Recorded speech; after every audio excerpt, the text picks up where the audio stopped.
Hello, everyone, and welcome to an episode of the Four Horsemen, where today we have been summoned to talk about the incredibly important topics that are happening in League of Legends, namely the potential collapse of NACL.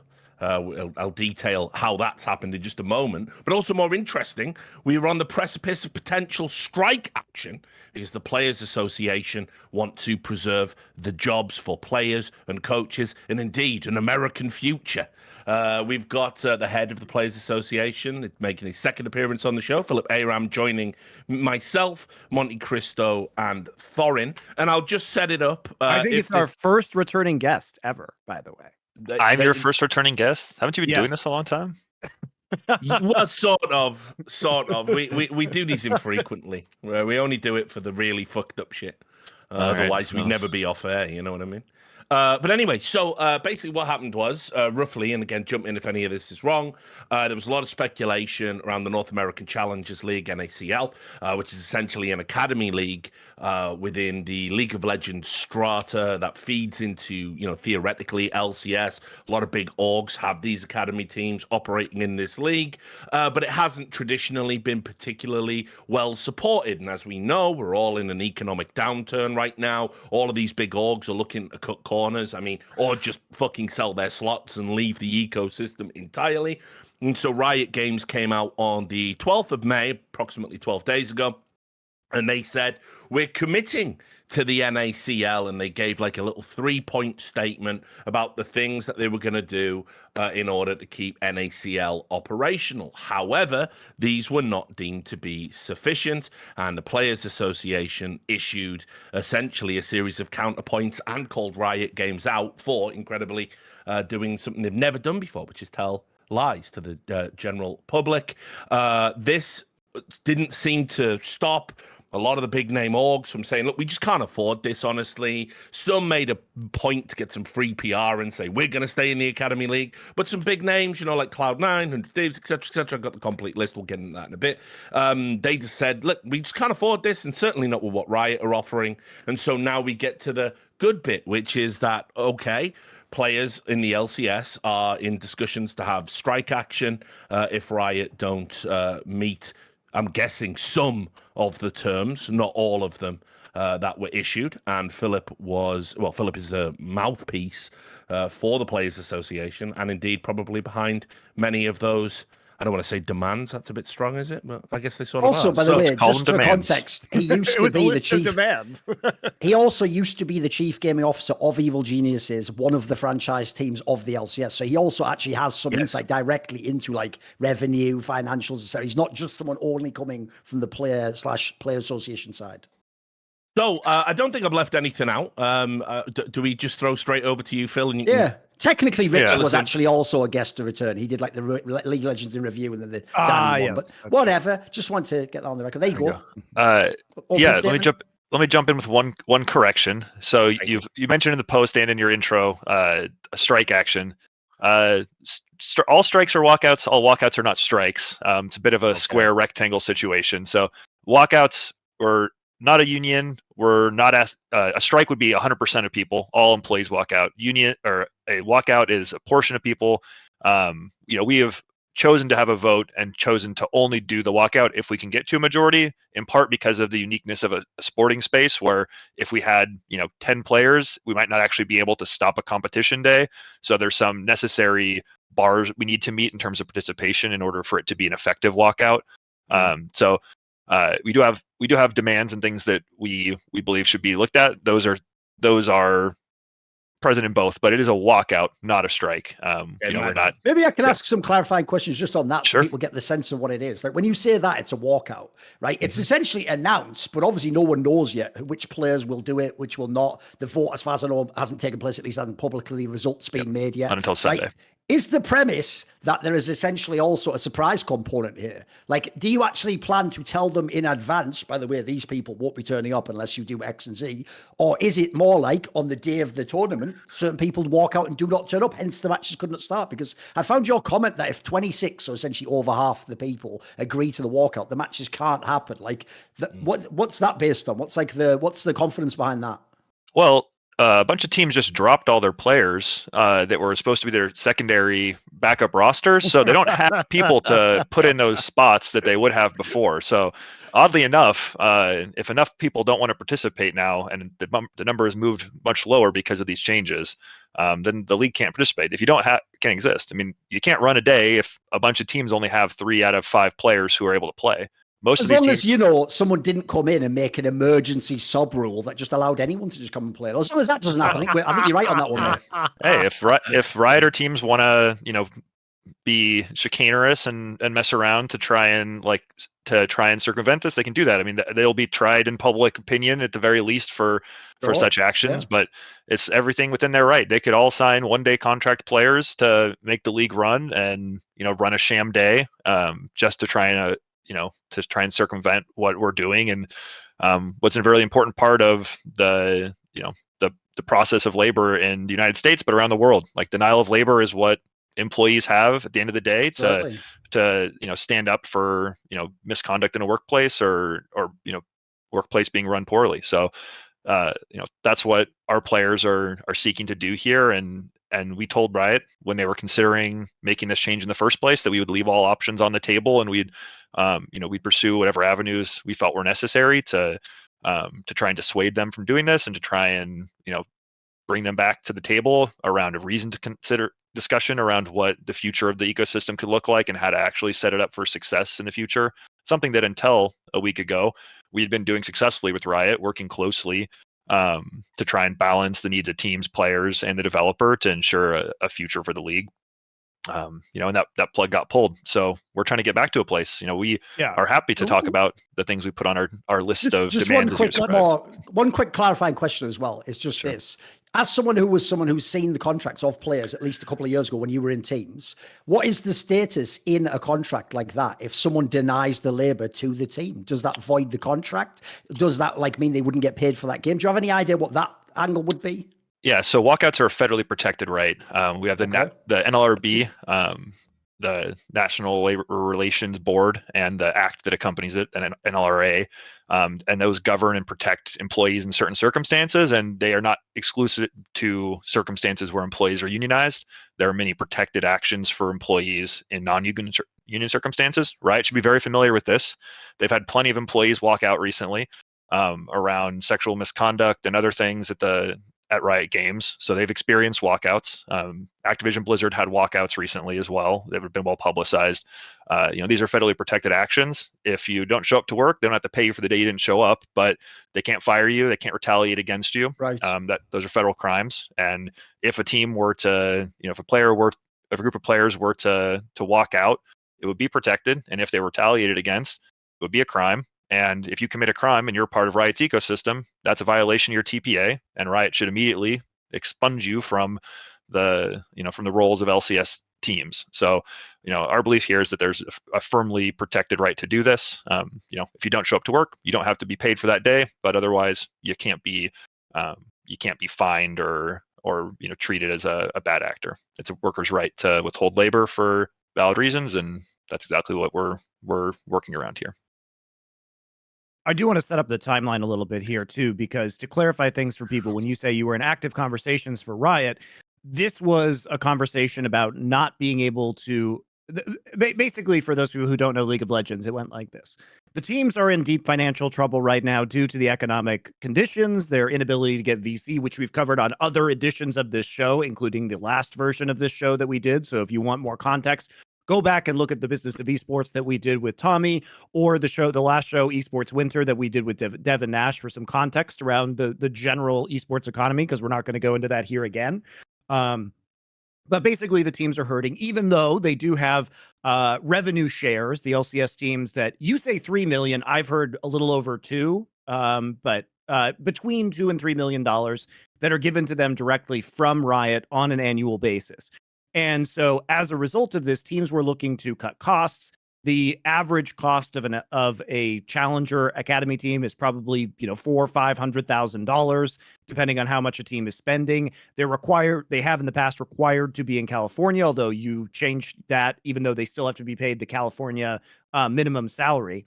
And so the conversation about whether to cut these teams or make sure that the teams are not mandated, the franchise teams are not mandated to have the amateur teams, was supposed to be on the table for next year, correct? And what happened was they immediately cut that requirement without telling you, which is why you came out publicly and said Riot lied. Yes, and the teams wanting the mandate to be removed is nothing new. The first thing on my desk when I took this job more than 2 years ago was a report that teams had voted to remove the mandate. And we negotiated, and that's where we negotiated with Riot from that, saying, okay, teams want this. We obviously don't. Let's find, an improvement in middle ground. And one thing we said was, well, we'll let it be remote. So you could have players play from home. You don't have to pay housing. You don't have to pay food.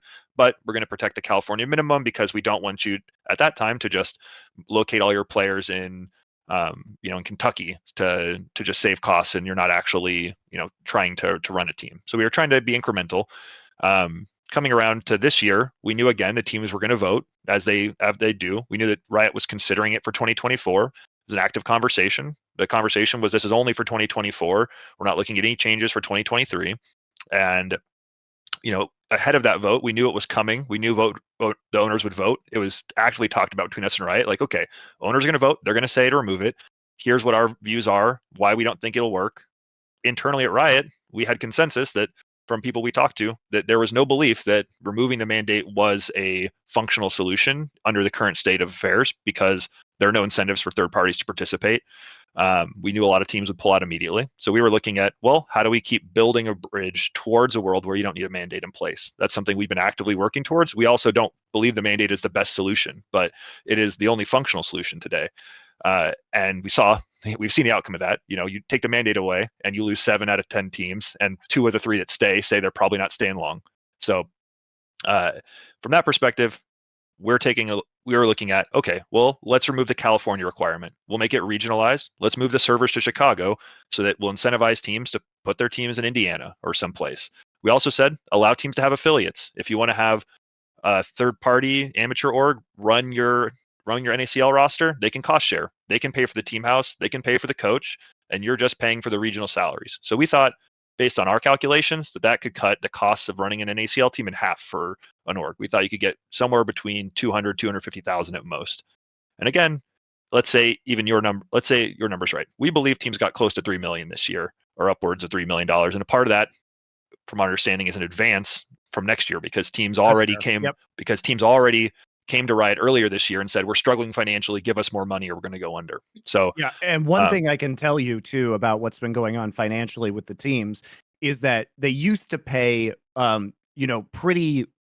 they used to pay the revenue share like several months after the end of the year, to my understanding, and they have basically bumped that up to right now, where they're paying this year's rev share essentially immediately, and so it's not delayed past the end of the year and is coming halfway through this year at the moment. So the teams are receiving a cash injection from Riot.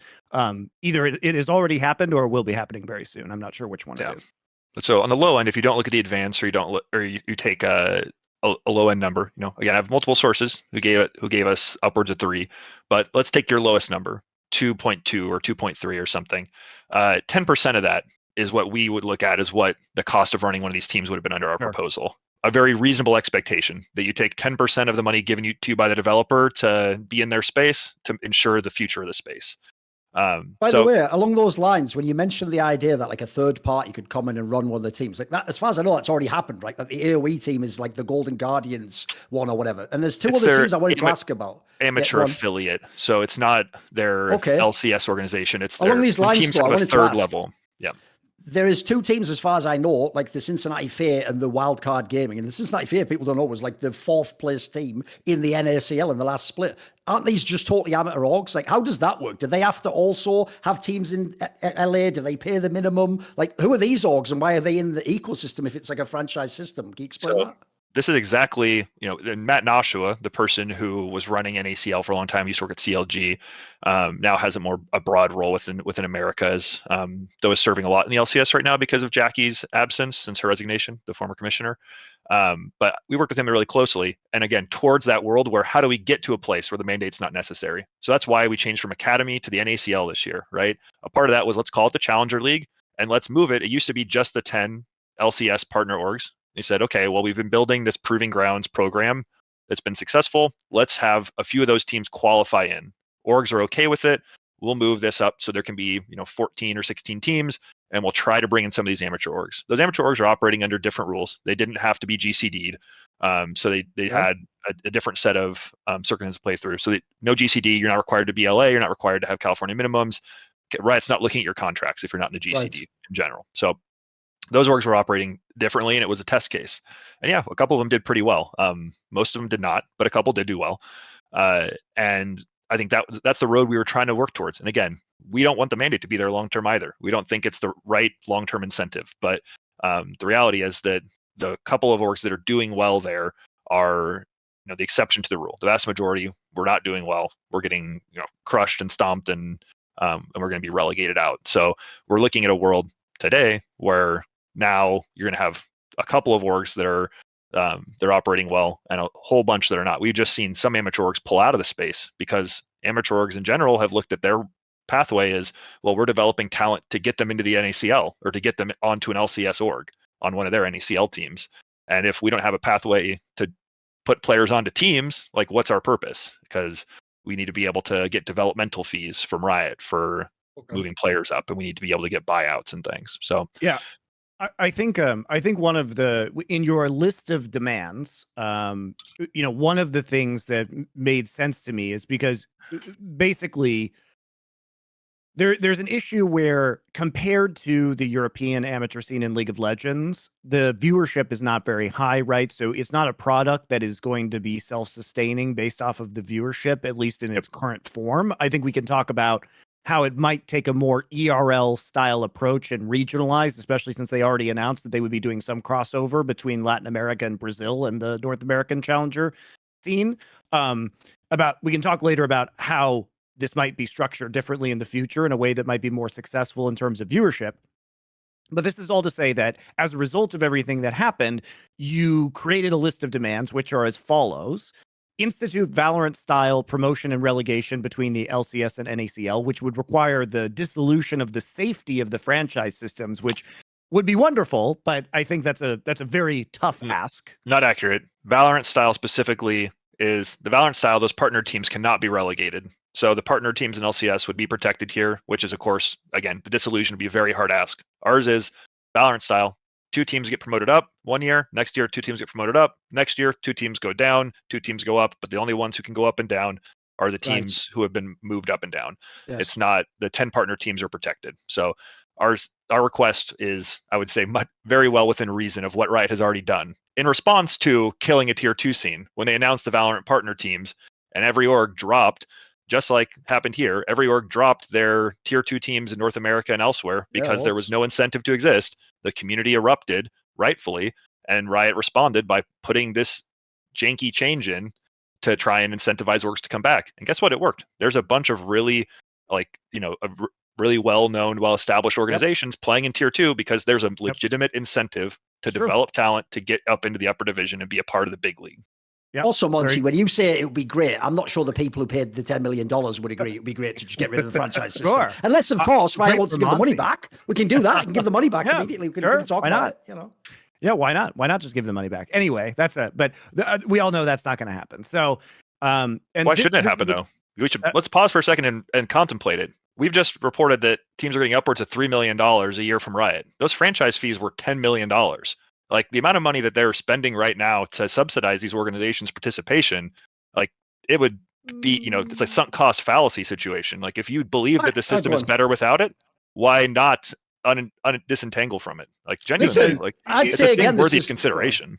It's not a subsidy when that money is coming from the massive amount of money they're making from marketing and selling skins that are a direct result from esports.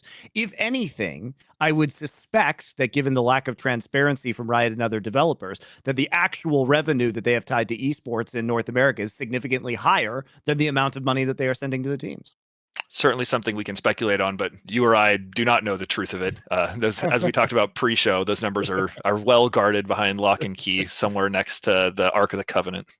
I mean, here's the thing. Well, that does tie into a bigger point, which Monty talks about. I would say it this way. Riot clearly does not count things like skin sales and things in the game that are like complementary as a result of esports and the LCS in the revenue. That is clearly not, in my opinion, what the cut is. The revenue appears to be just from the league. Like that's what the league generates. And then they give you your cut from the sponsors and all the rest. And that's the 3 million. Here's the problem I have with this whole conversation. It's why I pulled Monty up on it there. It's like, you got to make it from your perspective, it'd be a great thing. Like this whole conversation is about an ecosystem. It's about Riot, the game dev. It's about the team orgs, which are the ones that we're actually saying now we want action from. It's about pro players and what they value and what they're willing to take action over. And then it's about the amateur scene and is it necessary? Is all the rest of it. So my immediate question when Phillip says there, like, maybe we should do that. Maybe we should have that conversation. Who should? What, you? What, you get to tell someone like Jack, if he spends 10 million, right? And then you get to go, oh, sorry, Jack. I know you think you live in America where you can have like free enterprise and build your own dreams, but actually you live in my communist system, whereas the commissar,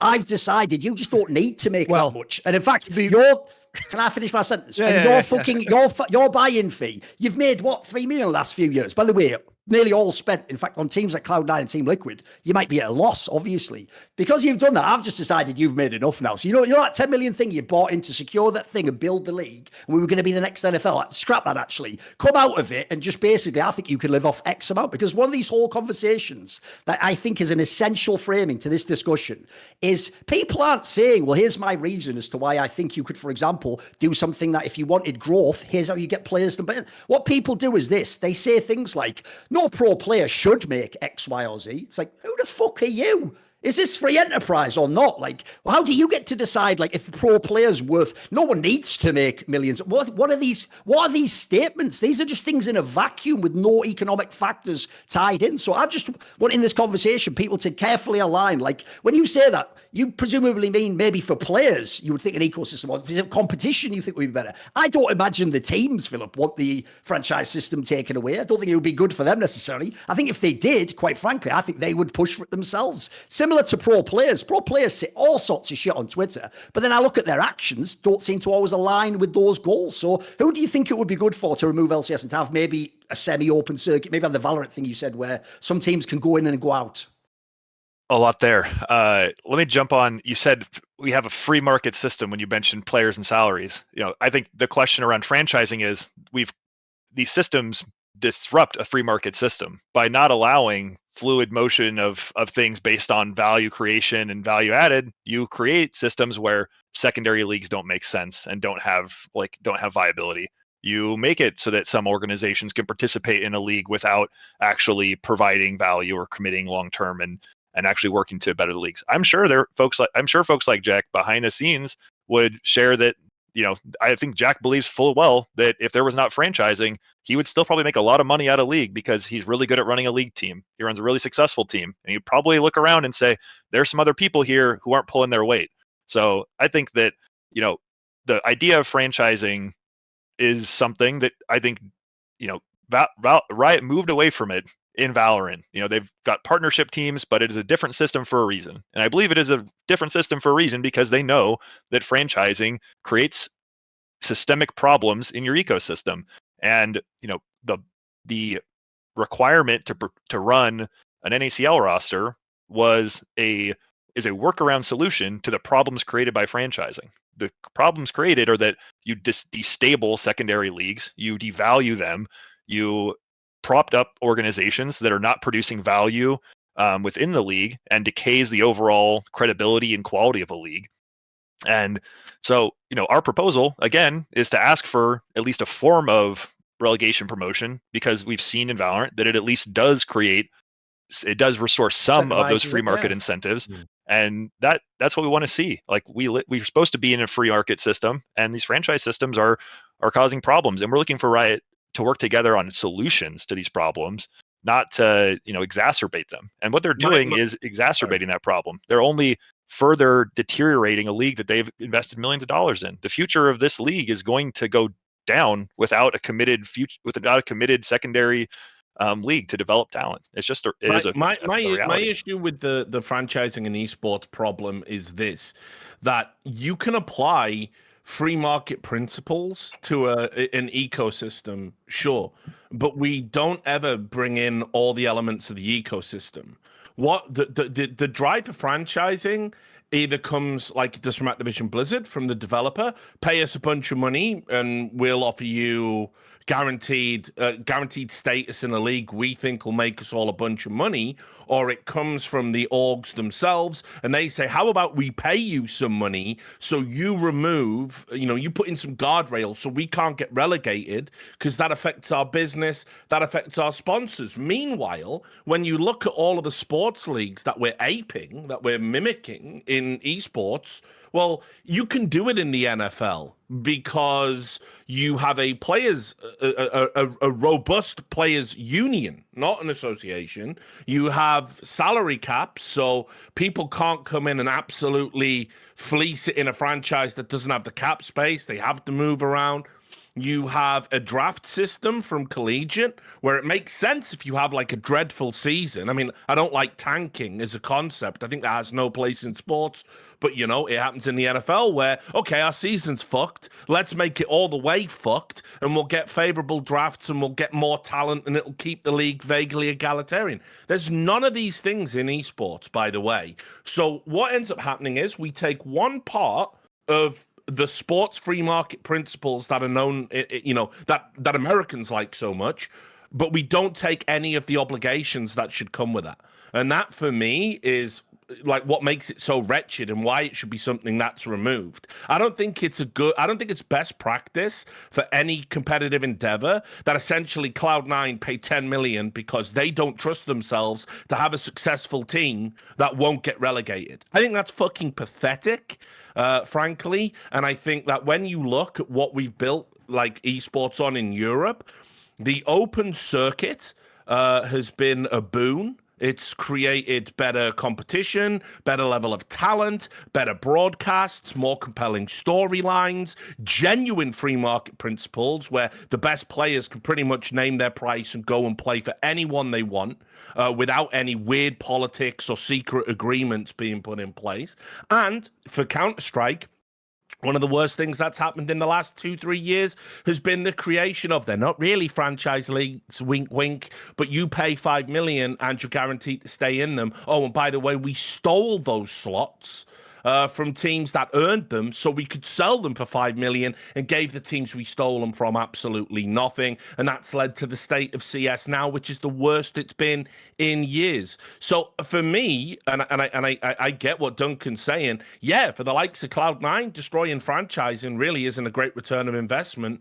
But I just think the way that, like, it's such a pathetic way to view a sporting endeavor that I don't know. I think it's almost antithetical to how we did esports for the 15 years prior to these, failed endeavors.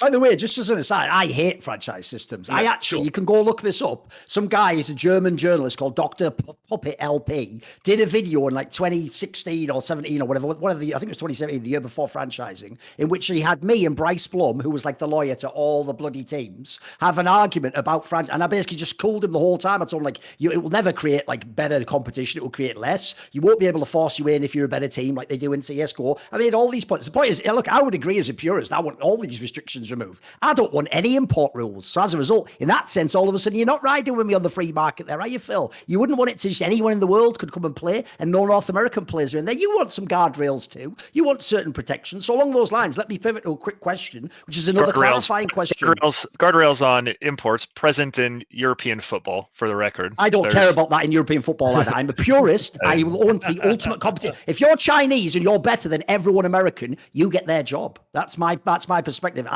I'm not here. I'm not American, mate. I'm not here to support American players. I want to see the highest level play of the game. I'm not saying it's a diss to you. I'm taking a very extreme position. Here's my clarifying question. When someone who is an import, Prince, for example, obviously you have other players that have come in from other regions. You had those players that came from China and LMS to TSM. When they come and join North American LCS and they get a contract, do they automatically become players in the Player Association? Is that a requirement? What is the status for something like that? Yeah, they absolutely become a member. They get to have a vote. They gain advocacy. It's their most of our programs are opt-in though.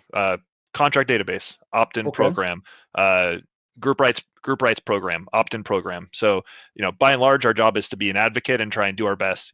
We welcome our international players. They're an important part of the makeup of the LCS and always have been. We don't have any problem with imports. It's a great part. It's like a great and healthy part of every ecosystem.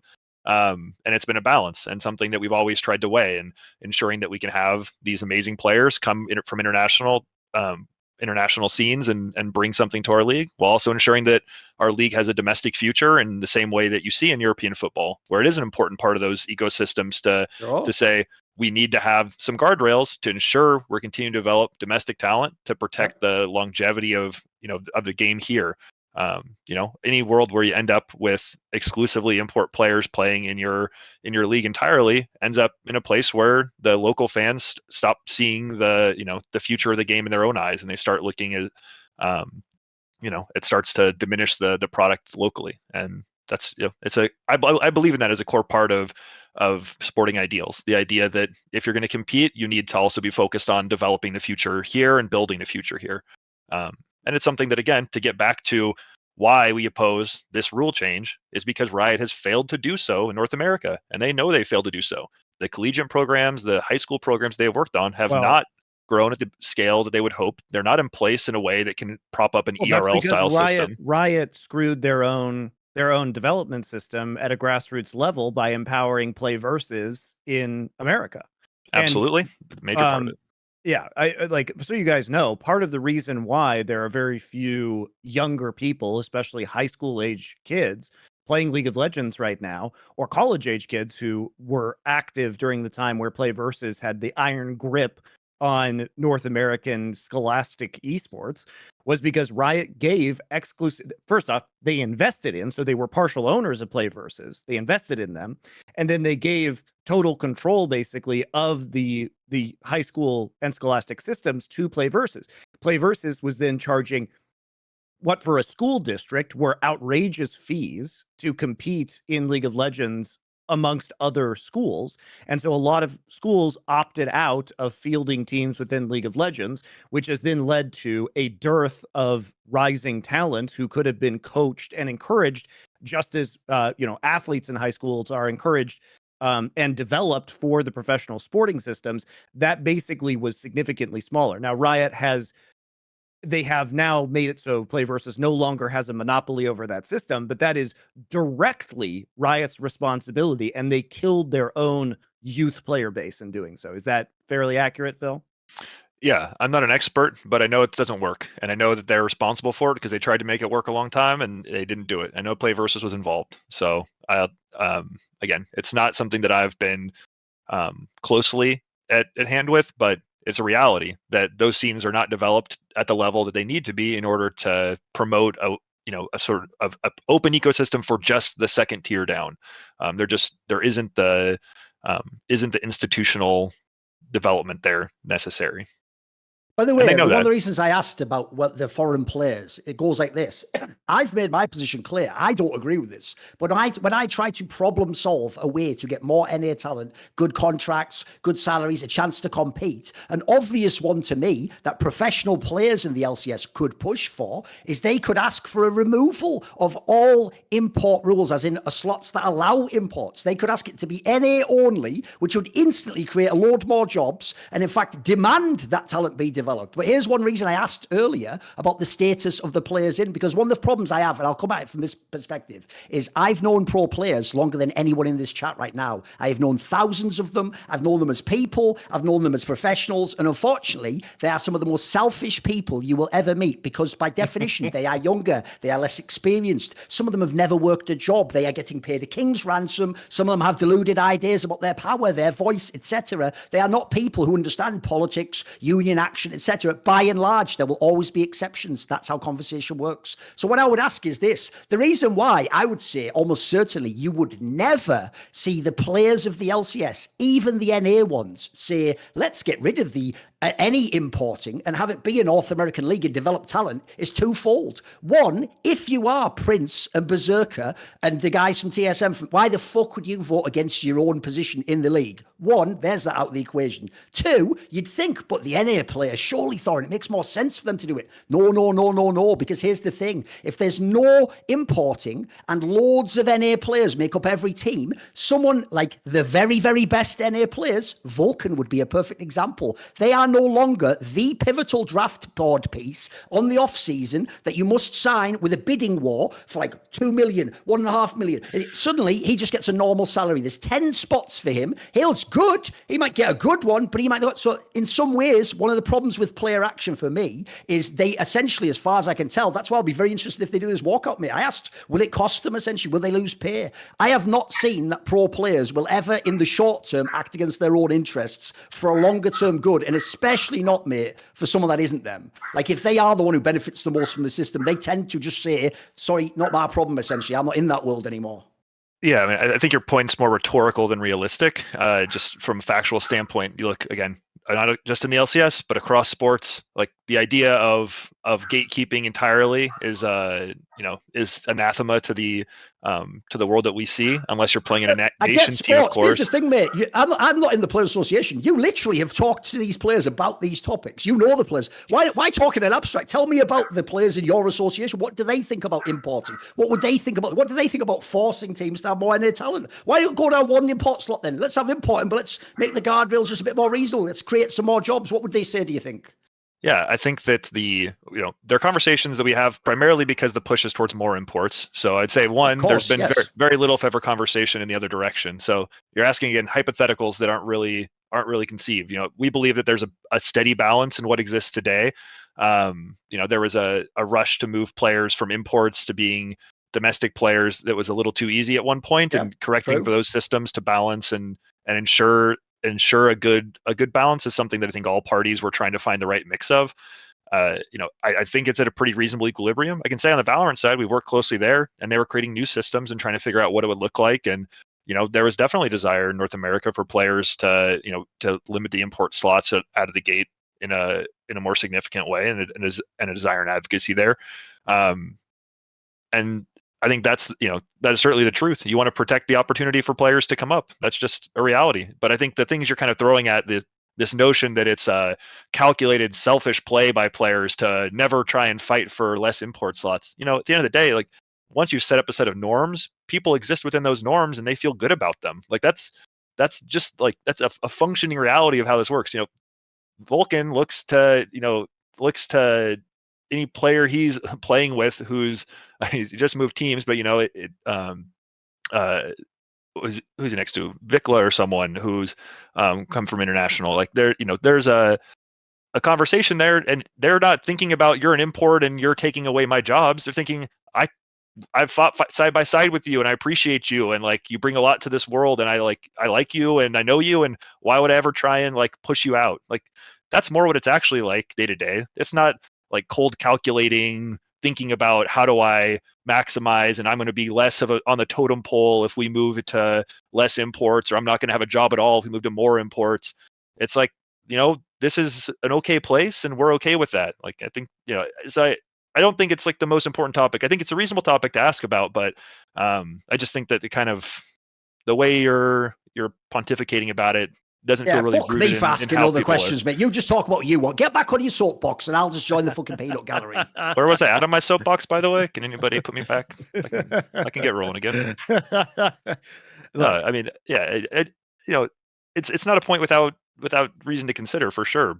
But you're not bringing up European fucking soccer, mate, as though there's any connection between the way. You don't even know the history of European soccer. You don't know how it came out of England in the past, and the poor people and the rich elites. You know nothing about that topic, mate. So here's the thing: if you want to keep the topic on a very specific train of thought, let's do that. But don't feel like you can go far afield with your abstracts and then tell me not to do that. One, this is my show, and two, I'm working you right now, mate. So go ahead.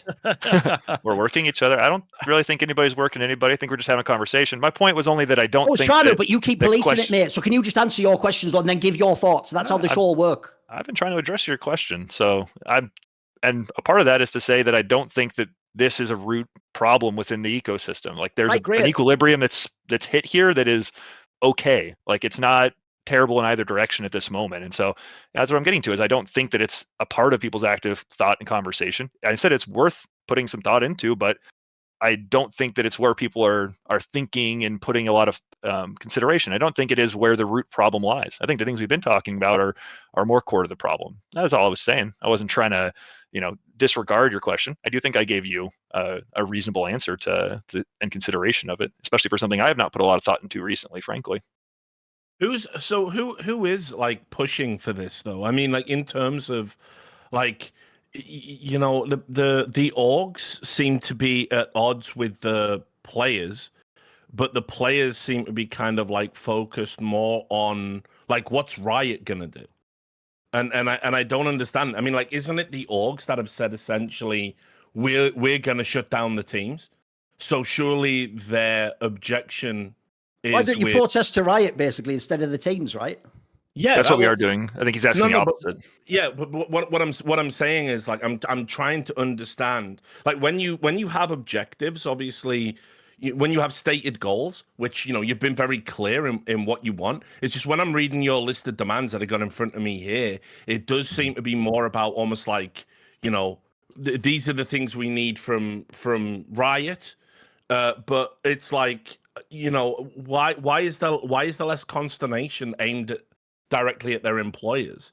Well, isn't that because the teams voted to eliminate this, so they need Riot to come in? Because, I mean, the point of this, talking about this earlier as a free market system, what is wrong, because ultimately Riot controls everything. Like, Riot has the ultimate authority. So in the absence of being Riot able to... didn't want these guys to pull out. Riot didn't want Cloud9 to publicly say, right, we're fucking done, followed by like 100 Thieves and all this. The optics around the league is that it's in terminal decline and terminal freefall and might not even be viable. It's like it essentially what Cloud, like, again, I'll keep using Cloud9 as the example, but it can be any of these orgs that said they were going to pull out, right? They're the ones that are saying we can't do it in the current climate. We can't do it. We don't have the money. We don't have the resources. All of this, despite stipends and other things that have been brought their way. For ultimately, and as I said before we even went live, for a league, I don't even know if it needs to exist, frankly. But maybe that's a broader topic we can get into. So for me, I know. I like if I was one of those players affected by it, before I'm even thinking about Riot, I'm probably going to be petitioning the people who are the ones directly got their finger on the button as to whether or not my colleagues have a job. And that's the orgs, right? I mean, we were certainly disappointed in the orgs, and we made very clear our disappointment when we shared our belief in the teams getting upwards of $3 million, the fact that they're not taking any responsibility and accountability for the future of the league. We absolutely believe that teams have culpability here. But as Monty said, we and the teams are both advocates in this system. We are lobbyists, effectively. Riot is you have no real power. Is the they're problem. the House. The teams don't really have power either. They're the House, the Senate, the Supreme Court, and the President, and they're also the judge, jury, and executioner. So sure, but the teams are elected. They're not being forced out by Riot. They're electing to not participate in the league anymore. They're saying we can't do it. There's no way Riot can compel us to do it. And so what I'm saying Riot is, could compel them to do it. They were literally compelling them to do it. They were already doing that. Well, how do you compel them to participate in the league? There was a requirement. There was a requirement Riot had to field an NACL team. You, as an LCS operator, had to operate a team. X players. He means X just have an LCS franchise. He means what happens to Cloud9 just leaving the league. Hence, Riot. No, I mean, not even the LCS. Like ultimately, I get it. Like if you want to be in the LCS, you have to field an NACL team. I understand that's a requirement, but now the teams are saying we're not doing that. Riot aren't going to kick all of those teams out of the LCS for not meeting that requirement, right? That's not going to happen, and we know that's not going to happen. Like Riot absolutely can't afford that. That would be completely antithetical to every action Riot has taken as they desperately clamor to try and keep LCS alive and relevant. So they absolutely will not press the nukes on that. It's completely toothless. I think we're in a situation, honestly, where Riot need the orgs a lot more than the orgs need to be part of a league that's failing and not making them any money. Now more than millions ever. Of dollars. Sure, but what I mean is as well, like with it's probably more of a consideration if you're a Valorant partnered team than it is if you're not, because like I don't know, LCS. I said before, I think it feels like it's in terminal decline across the board. Now, if the compromise is we can afford to run an LCS team, but we do that by not having an academy team, surely that's a compromise everybody can live with. Well, there's part of your starting premise that I was struggling to understand exactly what you're asking. I want to make sure I get to that part, but were you saying like if teams refused to run an NACL team, they just said we're not going to do it even though you require it? Is that what you're saying, that they have they had the power to do that? Like how do they enforce it? Do they legally enforce it? Do they take them to court? Because I we think know it's they're not part going of to take their the franchising agreement, right? Yeah, I think they'd be in violation of TPA. So I mean, what would that they could mean? just not. I don't know the exact rules in the TPA, but I presume if you were in violation of the TPA, you're probably not going to get your revenue sharing. So yeah, I would assume that would be the punishment. I think they have a pretty powerful lever there. there. Okay. Yeah, I mean, my understanding is teams have never said we would just refuse and we would like take that fight with you. I've never heard that as an expectation from teams in this. Only that they have said we voted, we said please don't do this. Same as we vote and ask Riot as well. That's my understanding. So, but to get back to the premise, which was somewhat that Riot needs teams more than teams need Riot. I just don't believe that's the case. Again, you look at the situation right now where teams are getting millions of dollars from Riot to operate in this league, and they are saying that they can't financially do so. Like every single team has the capacity to hire an accountant and run a budget and use the money that is given by Riot to operate a profitable business in League of Legends. Absolutely possible. And I believe that there are probably a couple teams that are doing that, because we have some teams spending very little money, I mean, well TSM below. is certainly doing that right now. There are teams spending well below what Riot is providing, whether it's the number I'm talking about or the number you're talking about, Monty. It's well below it. Yeah, and I believe you that if they did an advance against future payments, and to put this into context for everybody who's watching, the minimum LCS salary is currently $75,000. So for $375,000, you can field a roster of 5 players, maybe not a good one. And then you have housing and, business expenses, food, coaches on top of that. But you could very feasibly run a roster for under $2 million. That's not outrageous. Here's the question though, Monty. Am I not allowed to make money? Why do I have to? He even just said there, he actually framed it as like, they're not even using all the money they get from revenue, you mean? Their revenue share, the franchise league. They're not spending it all on what you want them to spend it on, Philip. Like, why are they not allowed to make profit? Not what I said at all. You absolutely phrased it as they don't use all of the allowance. So why would you say it that way? What's the implication? What's the implication of not using it all though? So the implication is that why is Riot listening to teams saying that we are financially incapable of operating, given the fact that Riot knows that they provide enough money to operate? They factually do. And these players' contracts are not strong enough for teams not to be able to make changes like TSM did. Now, these are realities that Riot knows they are providing enough money for teams to operate, and for them to have teams come to them twice in a year by our accounts and say, we need more money, we need more upfront today, and we need you to cut our requirements and what we need to spend in order for us to maintain operation. We view that as a failure of Riot. They know, they have the books, they know how much is being spent. They know that even today at what is being spent, it's still just on player salaries, less than what is being given. So there is a factual reality that we think that Riot is failing in their accountability to these organizations to ensure that they are being good stewards of the league. If an operator is getting that much money from Riot and cannot functionally operate, they should not be a member of the league. We should be looking for other people. And I know, because I've had conversations with multiple teams that were looking at getting into the LCS potentially, that from this decision, they are less likely to do so, because they look at this decision as not being intelligently designed, and they look at it as bailing out a bunch of organizations they'd be joining as partners who clearly don't have long-term investment in what's going on. And that's a shame.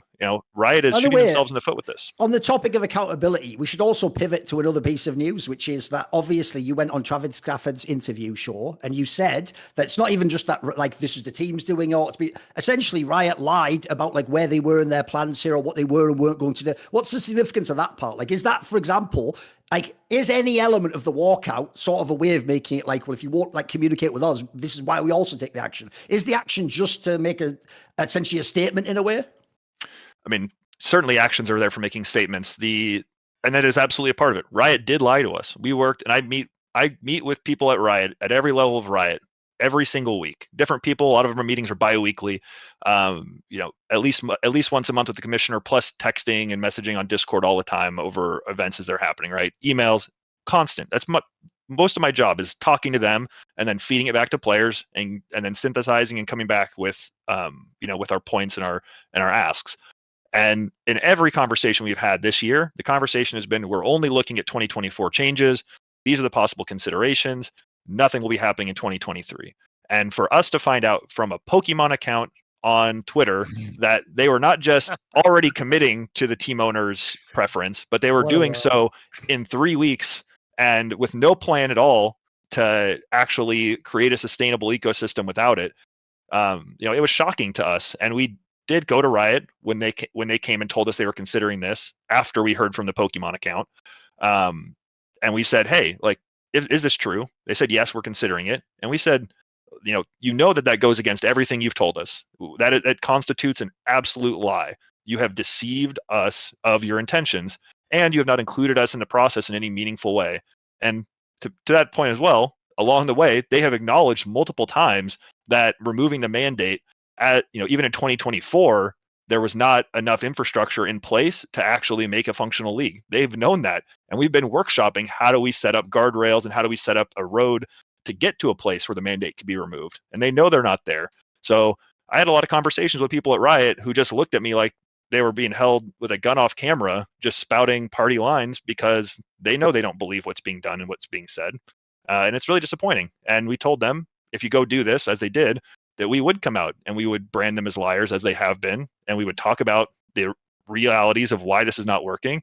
And we would do everything in our power to help the community understand that this is not a change that's acceptable, that other organizations would understand and demand from Riot changes to make sure that this system actually is functional. We can't tell someone in good conscience that being a long-term member of the tier 2 scene in North America right now makes sense. They don't have a pathway to revenues. They don't have a pathway to viewership. Those things just aren't in place. And it's really disappointing because we want to be in a place where we're helping to build the ecosystem. And we always have been with Riot. They've actually been really good with us in my time. And it's really hard to come on and be so critical because they've worked really closely with us on things like Champions Queue and making, not pulling back the mandate before and finding compromise, and on doing investigations that are hard, like into TSM and into Evil Geniuses and otherwise. Now, these are not easy collaborations for groups that do not have any legal reason to be entangled. And so to come here and talk about this here and in other places it is a statement, because we need to use the bully pulpit in this case to inflict some amount of pain, because there has to be an accountability for these actions. They're harmful to our players and to our scene. Just to say one thing, I'm totally with you on that. But one of the reasons I'll absolutely tell you I'm taking sort of a hostile tone here is because another thing I'm sick and tired of from pro players who you apparently know better than me, or you have some different sense about what they think about their players. Look, I just said what my own actual conversations with them. I didn't attempt to actually intuit their mind and what they would think about a teammate and what they would value more. That's for you. You can choose how you speak and I'll choose how I speak. But I'll just say this angle. I do actually think when it comes to this particular topic, I hate when people take one set of actions and they're willing to be bold and they're essentially willing to say, like in this case, this is not good enough. It will not stand. And I'm going to step up. I'm going to protest. But for example, you just referenced there, investigations, for example, if pro players care so much about other pro players, where was the walkout over the Danny thing? That was an open secret behind the scene. You know that. You literally know that. So you were involved in Evil Geniuses previously. They didn't take any action there. If you don't know, I'll give you a quick example you might not know about from CSGO. In CSGO, they have also a player association. Now, in that particular scenario, like Richard alluded to earlier, it's not just league where they've taken spots when they make a franchise league. Even when they've done sort of VCT-style partnership agreements in CSGO, like in ESL, the Louvre agreement, ESL just took some teams from North America's slot that they'd earned in Pro League and played through for years and used to sell sponsors, and they just gave it to bigger orgs that they wanted to come into their league. When this happened, the Player Association said nothing, did nothing. They even said, what would the point be? We wouldn't win, essentially. So they didn't even do it to send a message, actually. But here's the thing, Philip. I don't know if you're aware of this. They did later the same year take some of the first ever walkout action like you're talking about. What they did was they heard a rumor that the analysts for Blast could hear the comms of the teams, and then there was some weird rumor of maybe, someone leaked it to someone. That made the players literally refuse to play a match in Blast and hold the whole tournament tournament up and essentially sort of say like, stop this train, like I'm getting off unless this shit. So what that showed in that scenario, Philip, was they only cared about their own interests in that case of like, or maybe someone leaked my team info, but they actually wouldn't take action for another player over here. So that's the angle I have the question about, like, is essentially what makes this so key an element of like player action for LCS pros. I understand for academy. On that one, if I put myself in the academy shoes or someone like you who wants to see NA talent grow and have a healthy, I get that side. That makes complete sense. I think you're arguing your case well. But if I'm the top NA pro, like I'd almost say, what does it say about me that this is where like I draw the line? But all the other shit, I mean, even the shit we all knew in TSM for years and the shit about Riot, by the way, that was an open secret in the industry too about 4, 5, 6 years ago. So what makes this the key like hot button issue for you guys? Sure. So I can speak to my 2 years, and mutual respect and collaboration and cooperation are the things that we look to. Danny's situation, we are working in an active investigation in that's been well publicized. And TSM situation, active investigation, where we were involved in the process from start to finish. As long as we see it and can say back to our leadership that we believe that there is, a genuine effort to try and get the right solution, and that we're being involved and we're not being held at arm's length, or it's not being hidden or pushed under the rug in some way, we're absolutely going to continue to collaborate behind the scenes. A walkout. From what I know, for what it's worth, without the LCSPA, PA's involvement and oversight, Riot would have 100% swept that TSM Reginald shit under the rug. Like it was only the accountability of the LCSPA that kept that investigation going, in my opinion. That may be, and I want to give credit because for me, the people on the other side of Riot, Chris Greeley and others, when we brought this to them and we talked to them about it and we talked about what the steps would be, they were honest with us and they were collaborators. And we, not everything was perfect, but we were able to speak candidly with one another, and we were able to move the process forward in a way that felt acceptable for everyone throughout the process. Like that's a really hard thing to do in these situations. And they were always willing, and they always knew that the opportunity that if Riot were to fall short of where we felt things had to be in a certain circumstance, that we're not a rubber stamp automatically. And if let's say the TSM investigation, they had decided that nothing was going to be done or there were no punishments, we had absolutely said, we don't believe that's acceptable, and we would come out and we would oppose those things. So we're always providing where we're at behind the scenes. We're saying, hey, this is where the red line is for us, and can we find a way to stay away from it? And that has historically always been something we've been able to do. Sometimes it takes a lot of conversation, sometimes it takes a little. And I want to give a lot of respect to the people I've worked with over the years, for the most part there, who have always been able to take that feedback without taking it personally and saying, hey, I understand that the bully pulpit is your tool in your tool chest to be able to advocate change and to be able to apply pressure. And that we've always said, we'll come to you first, we'll come behind the scenes, and we will try and find a resolution that works for everyone. We never want to get to there. We don't surprise Riot with anything publicly because we believe we can get to solutions, and we have. And so this instance is extreme because they did lie to us and they did jump us with this, and we didn't even find out from them. Like, these are things that have not been the case in my tenure. And so they are exceptions, and they are exceptions that have resulted in extreme outcomes that have been negative for players. And so we are absolutely, we are duty bound to speak out against this and to say, if we have a red line, you have crossed it and we have to speak out. And again, even before they made this decision final, we told them this was a red line. They have crossed it, and so we are doing what we feel is our duty. But again, to your question, Thorin, in my tenure, up until now, we haven't crossed that line. We've been able to always work together to get the work done behind the scenes and find solutions. And I'm proud of that. Like, the goal is not to just be up looking for internet points. The goal is to be getting work done to help people. And we're not helping anybody right now. Right now, I got 35 players without a job, more players with diminished compensation, and I've got a scene that's looking like it's not heading in the right direction. Like, we're just suffering. Everybody's suffering right now, and we're out here just talking. And it fucking sucks to just talk on a mic and not actually make a plan and get work done. We put a plan out there. We want Riot to engage with it and talk to us and work like they always have. That's our ask. So on this point, why do you think Riot suddenly turned around and reversed this decision and accelerated it? Because as we've discussed, they've accelerated the payments that they were making, like I said, to the middle of this year. According to you, they've increased the number of payments or giving teams a forward on some of the payments they owe in the future. So why would they suddenly make this decision? What pressure do you think they're under, and why would they basically lie to you all of a sudden? Well, I think the thing that I point to most closely is Jackie Felling resigning, surprisingly, a little over a month ago, I think now. I don't think it is I think it is causal that there is no commissioner of the LCS today in place for this decision. There is no person who the public will truly hold accountable in the long run for what is being done here today. And at the end of the day, it is a cost-saving measure. Somebody is going to be able to put on their CV that they saved X amount of money for the company by doing this. But nobody is going to be, Chris Greeley or Jackie Felling, neither of them is going to have this hung on them like they would have it happen under their commissionership. And that's important because someone being accountable for the decision is what makes you not do it in the first place, because it's a disaster and it's not something that that you want to truly be hung on you and something you have to live with. And I think that's the crux of this. We historically, these decisions would have been in conversation with the commissioner, something this big.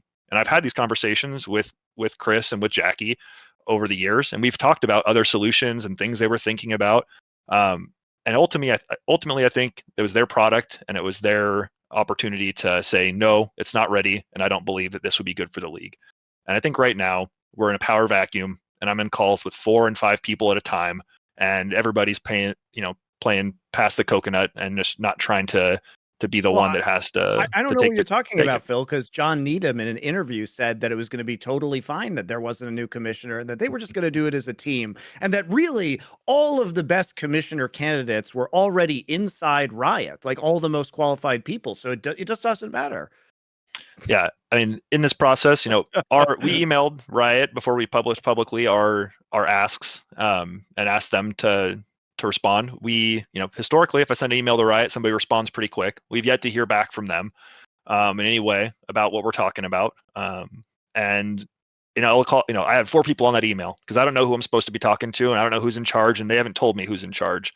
Sometimes they tell me it's Rogel. Sometimes they tell me it's Matt. Sometimes they tell me it's the other Matt. Sometimes they tell me it's this new guy who's on the call. So, it's disappointing. And I think you're seeing an operation right now that doesn't have somebody who's taking pride in what it's supposed to be. And for all the faults of the LCS, at least somebody gave a shit at the top about what it was. And right now, I think there's just we just have some axemen, and they get to wear the mask a little bit. So why do you think I think one of your demands that you listed was quite reasonable in that you asked that Riot commits to a revenue pool for player salaries of $300K per NACL team per year, which would be the equivalent of, if there's, be $3 million for 10 of these teams. It's the equivalent of a revenue share for an additional LCS team, which doesn't seem that outrageous, right? You're basically saying you are increasing, by 10% or so the cost of the revenue sharing for the league. And that obviously if there was a discretionary budget that had to be spent on challenger teams, that would be different than what we're seeing right now, where ostensibly teams are cutting the challenger teams because they want to focus those revenues onto their LCS teams, right? That's or elsewhere. Or elsewhere, literally taking that money and doing other things with it. That's definitely a possibility too. But as of right now, that seems like a pretty reasonable approach to this. So from your perspective, why does Riot themselves not want to prop up the amateur team if they believe, as you do, that having a pipeline of North American players is key to the success of LCS? Well, I think that there's certainly some misleading. I mean, we see in one post and one report from someone like Mr. Needham, conversations about still building the future of sport and, a commitment to the future of sport and shifting of models and things of that nature. And on the other hand, without any hard details, of course, Yeah. those the other were hand, very, very scarce in the information he provided. yeah. On the other hand, I think Travis did an interview with Nas and John and asked them about the revenues of the LCS or the spending on the LCS and what was the spend. And we were, they said, oh, well, the budget's flat year over year. We haven't changed the budget, but we've seen the impact of that in reality. Well, 400,000 that came out of Champions Queue. They took all the money out of the investment in that, which killed that product. We had players playing consistently, and once there was not a prize pool, which we knew was an important incentive, so that money got absorbed and put elsewhere. You saw talent rates continue to go down and talent not getting invitations back, and talent experience changing. Obviously, they're moving money around in different places here, and in our opinion, it's not places that are improving the product in any significant way. So, we have questions on the player side about. I imagine, too, that part of that budget had to be spent on changing the studio, which would have been very expensive, but that was an accommodation for Valorant. The studio did not need to be changed again, by the way. It looked totally fine, but it was designed for League of Legends, and so they probably said, oh, we're going to refresh this. Let's take some of the League of Legends budget, but it was really, a Valorant cost, if we're being real.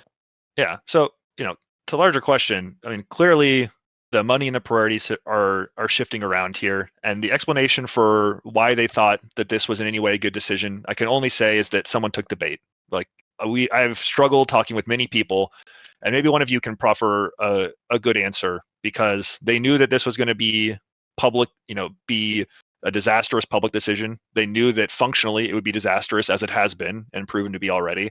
And they knew that at the end of the day, like they should know at least that they're giving these teams enough money to operate, and they shouldn't be needing to, no team should be in such a dire strait that saving $100,000 over the next couple months is going to be what keeps their lights on. All they've done, if they believe that from a team, is push their bankruptcy date from August to September. Like that's the best case they could have imagined they did here. That is a good point. But my question too is, like, why do you think the teams want this? Because basically the way that you're presenting this is that it is effectively a suicide pact that is being made between the teams and Riot regarding the LCS.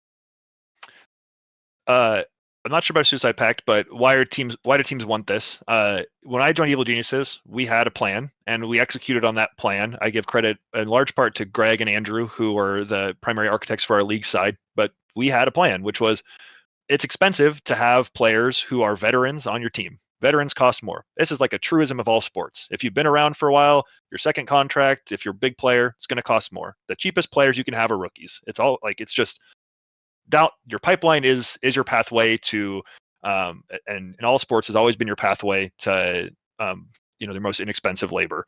And so we said at the outset, we're going to build a developmental pipeline, and our goal within 2 years is to have 2 players from our developmental pipeline be on rookie contracts on our LCS team, because that's how we're going to offset long-term overspending on that roster, and how we thought we could compete with the 6th most spending and be a top 3 team.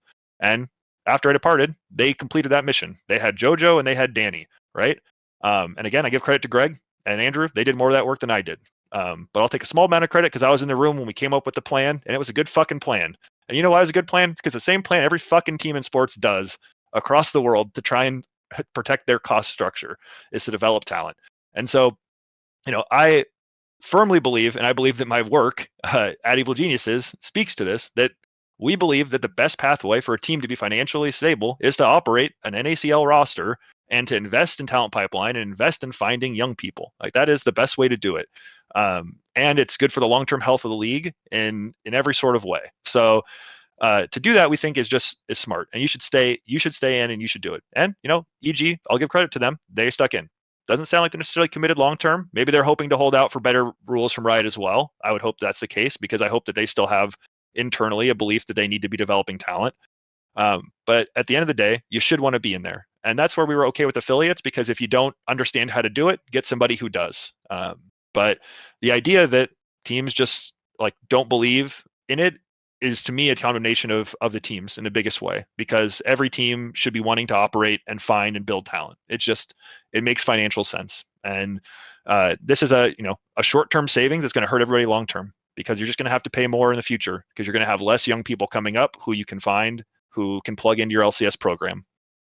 How do you Is it- respond is- to Steve's video then, who said that, you know, only 17% of their academy players had moved on to LCS, and so they see the challenger system as a failure of producing that talent? Yeah, I mean, I think everybody can look at the numbers in different ways and sometimes to see their point of view. He was looking at last year and the year before in specific windows. We look at the totality, which is that something north of 57% of players in the LCS came up through the NACL.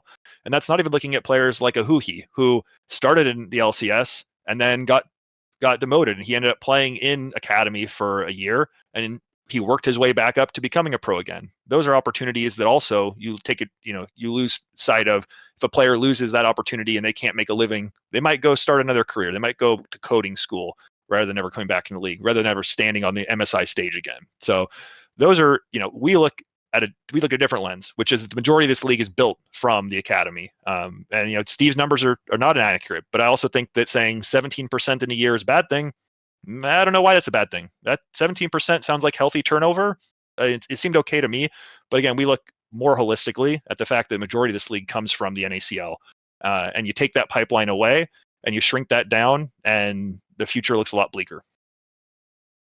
By the way, just a more abstract topic, it doesn't necessarily have to be directed to you, Philip, it's just more for the panel, is one thing I am sick and tired of in all discussions about Riot Games and lying, misrepresenting things, or corruption happening, or things being done behind the scenes that go against what they say publicly, is even in private reports by journalists, there's never a fucking name. There's never a name attached. No human ever does this. As far as I can tell, there's two ways a system works. Either the system inherently is corrupted, and this is an ideal that is actually like permeating the actual system itself, in which case, like, yes, we can talk holistically about Riot, this monolithic entity. Yeah, that's right, Travis. I can use that term too. Or it's a few bad apples, isn't it? Like Travis himself was able to say. And that's what I find uniquely is a theme. It's one of the reasons Richard often says Riot Games Esports is a cult. Because at the end of no matter what you say about what happened to you and what was done to you, you must always say, but the cult is right though, and it is good. And it was just me, that one person it happened to, and there was no really who did it. And at the end of the day, like, let's just hope it gets better. But the problem is no one is ever fired. No one's ever outed. No one even knows who to blame. It sounds like internally, maybe people don't even know who to blame. There's never a name. And I'll just say right now, if you're going to use analogies and metaphors, you have to think them through. Like in the analogy of a few bad apples, it's just this person, again, never named. If they're a few bad apples, let's get the names out there privately, journalists. That's what your job is. But let's say there are a few bad apples. If you understand the concept of bad apples in a barrel, when you have bad apples and you let them stay, eventually you've only got bad apples. It spreads and they're all bad apples. So logically, the number one thing you got to do, if it's not the system, is remove the bad apples. So at a minimum, if at least people knew who it was, because for example, like you said earlier about the commissioner, I can't even tell what she did, because as far as I can tell, she is only credited with positive things, only things that were good, including, by the way, the idea like she just did all the broadcast. Apparently she was just a genius outside of even her role, but anything that was negative was never her fault, is never pinned on her. So I don't even know what the point in being a commissioner at that point in time. Your job as the commissioner is to take all the shit on the face and basically go like, oh, look, I'm responsible even if I wasn't the one who did it, like all that shit. So to me, as a more general point, I'm just sick and tired of that still being the thing, because if that's the chorus, it's a few bad apples, but we won't name them, and let's hope it just improves. And by the way, one of the reasons I know people do that is because they're scared of the reprisals, and they're scared of that bad apple not being kicked out and them taking some sort of action against them. I think essentially you're always just going to be spinning your wheels on this, because in this scenario, what's to stop Riot from lying again next year? What's to stop the teams going to them secretly and doing another deal with them or back channeling with them? You can never really trust just their words. That's why I actually agree with the idea of like labor denial. It's one of the only ways you can actually physically in the real world force the games to stop, force the teams to do something, force them to at least actually come back to the negotiating table if, as you say, they've cut you out and they've just sort of done whatever they wanted. So that's just an aside, but every time there's a Riot topic, like I've been saying this for 10 years, I don't think it's going to change though. Still feels like it's just the bloody system, isn't it? It's like, no, these sound like very specific people making quite cynical or just malicious actually decisions, quite frankly. But it's by design for sure. I mean, I think Philip alluded to it earlier. Like basically what you never want to be able to do, right? So you have a huge company, right? And it does lots of things. And indeed, it's international. And we're not even sure who really pulls the strings at Riot's anymore. Like, because back when it was Riot, we're an NA company and we're funded by Tencent, but we have autonomy. Well, now Tencent controls it entirely. We don't know how many of the queues for their esports products are even coming from Tencent, the parent company from China. So but in these companies that have these like multiple concerns, the last thing you ever want to do is attach a name to, like, say in this case, NACL/LCS development, because if it objectively fails, then that's the person you hold accountable, the person who made the decision, the person that was in charge of that project. Stands to reason you would absolutely have to demote them, move them along, maybe even fire them. But that's not what Riot is principally concerned with. They're not a company that wants to improve. In fact, I genuinely believe, still to this day, as much as they pay lip service to esports, they see it almost like a fucking petri dish. I think all these games developers do. And I think they make decisions and then just stand back and observe and go, all right, well, that's fucked everyone's livelihoods. Or, okay, well, they've built a scene for us. We can take that and monetize it. And we'll pretend it's a good thing and it's not. But the last thing you ever want to do is have a name attached to the terrible decisions. Because like I say, then they can't fail upwards within a company. And we sort of know who's doing it. I mean, keep in mind, Mark Merrill's on record as saying everybody that makes a living off League of Legends should literally have to fucking, pay fealty to him because he's allowed us all to have livelihoods by talking about the video game he gave us all for free. They don't even make money from it. I mean, that's like they still try and sell it that way from esports, that actually esports is a lost leader for us when, of course, by creating an aspirational element around a video game, you do inherently make money by having people come into the video game and spend money within the video game, even if not directly in the esports element of it. So, yeah, that's why there's no names. There can never be any names. No one can be individually responsible. And the only time you will see people individually responsible is when they're all out of fucking cards to play, when they can't leverage anything and they can be literally pushed out on the iceberg. Spoiler, if Riot had actually fired anyone for all the fucking, sexual abuse and other nonsense that was going on at the fucking company, they would have got named real quick on the way out. Look, Activision Blizzard did it. All the people they fired all got named. Valve, when they were removing people for shit they did, they all get named on the way out. They don't get named when they're in the company making decisions because we might want to move them on. They're good little cultists. We got to keep them in the fold until they absolutely cannot be in the fold anymore. We need a patsy and a scapegoat. And that's definitely what's going on here. It's no coincidence. During the most tumultuous period in LCS history, that's when we don't have a commissioner. By the way, what you would ostensibly believe to be an essential role for a functioning league. I mean, it's a poison chalice, Richard. It was a poison chalice when Jackie took the role. Because here's the thing. Yes, it is. I've said this before because even the title of commissioner didn't confer the powers of commissioner that are expected from being a commissioner of a North taking that job. You understand when you sit in those roles where it's like you're just a glorified fucking look. It's like The Sopranos where they make Uncle Junior head of the family, but Tony's really running shit. Yes, exactly. Okay, but you get something for that. And I don't think she's some dumbass who went in and was like, I'm the commissioner, haha, lol. And knows she's going to have no, autonomy, no power. She knows exactly what's going on, and she is getting something in return for it, which is another part of why the system is so fucked up, because, they take roles and then don't do what the roles are meant to do on the tin, quite deliberately. Again, this is all by design. I'm going to push back on that because I don't think, she left pretty quickly. And I think that there are probably reasons behind that had to do with what the role was presented as opposed to what it actually was. Again, this is implying that she has left and what she's on leave, right? She has left. She has left. She resigned. And she implied she could have been pushed out. No, but has she? So she's 100% out of Riot. Yes, entirely. Yes, right. Okay. Yes. Well, okay. I got the email my last day at Riot. She is definitely not a Riot employee. All right. Maybe Monty says in this instance it was a poison chalice. Maybe she has been set up for the fall. Maybe, as I said, this is a good time to not have a commissioner. So sorry, Jackie. Yeah, you're eating the plate of shit on this one. Well, it's doubly a poison chalice now. is the whole thing. Is like, it was before to people who knew in the industry, and it's even more so now because look at what's going on.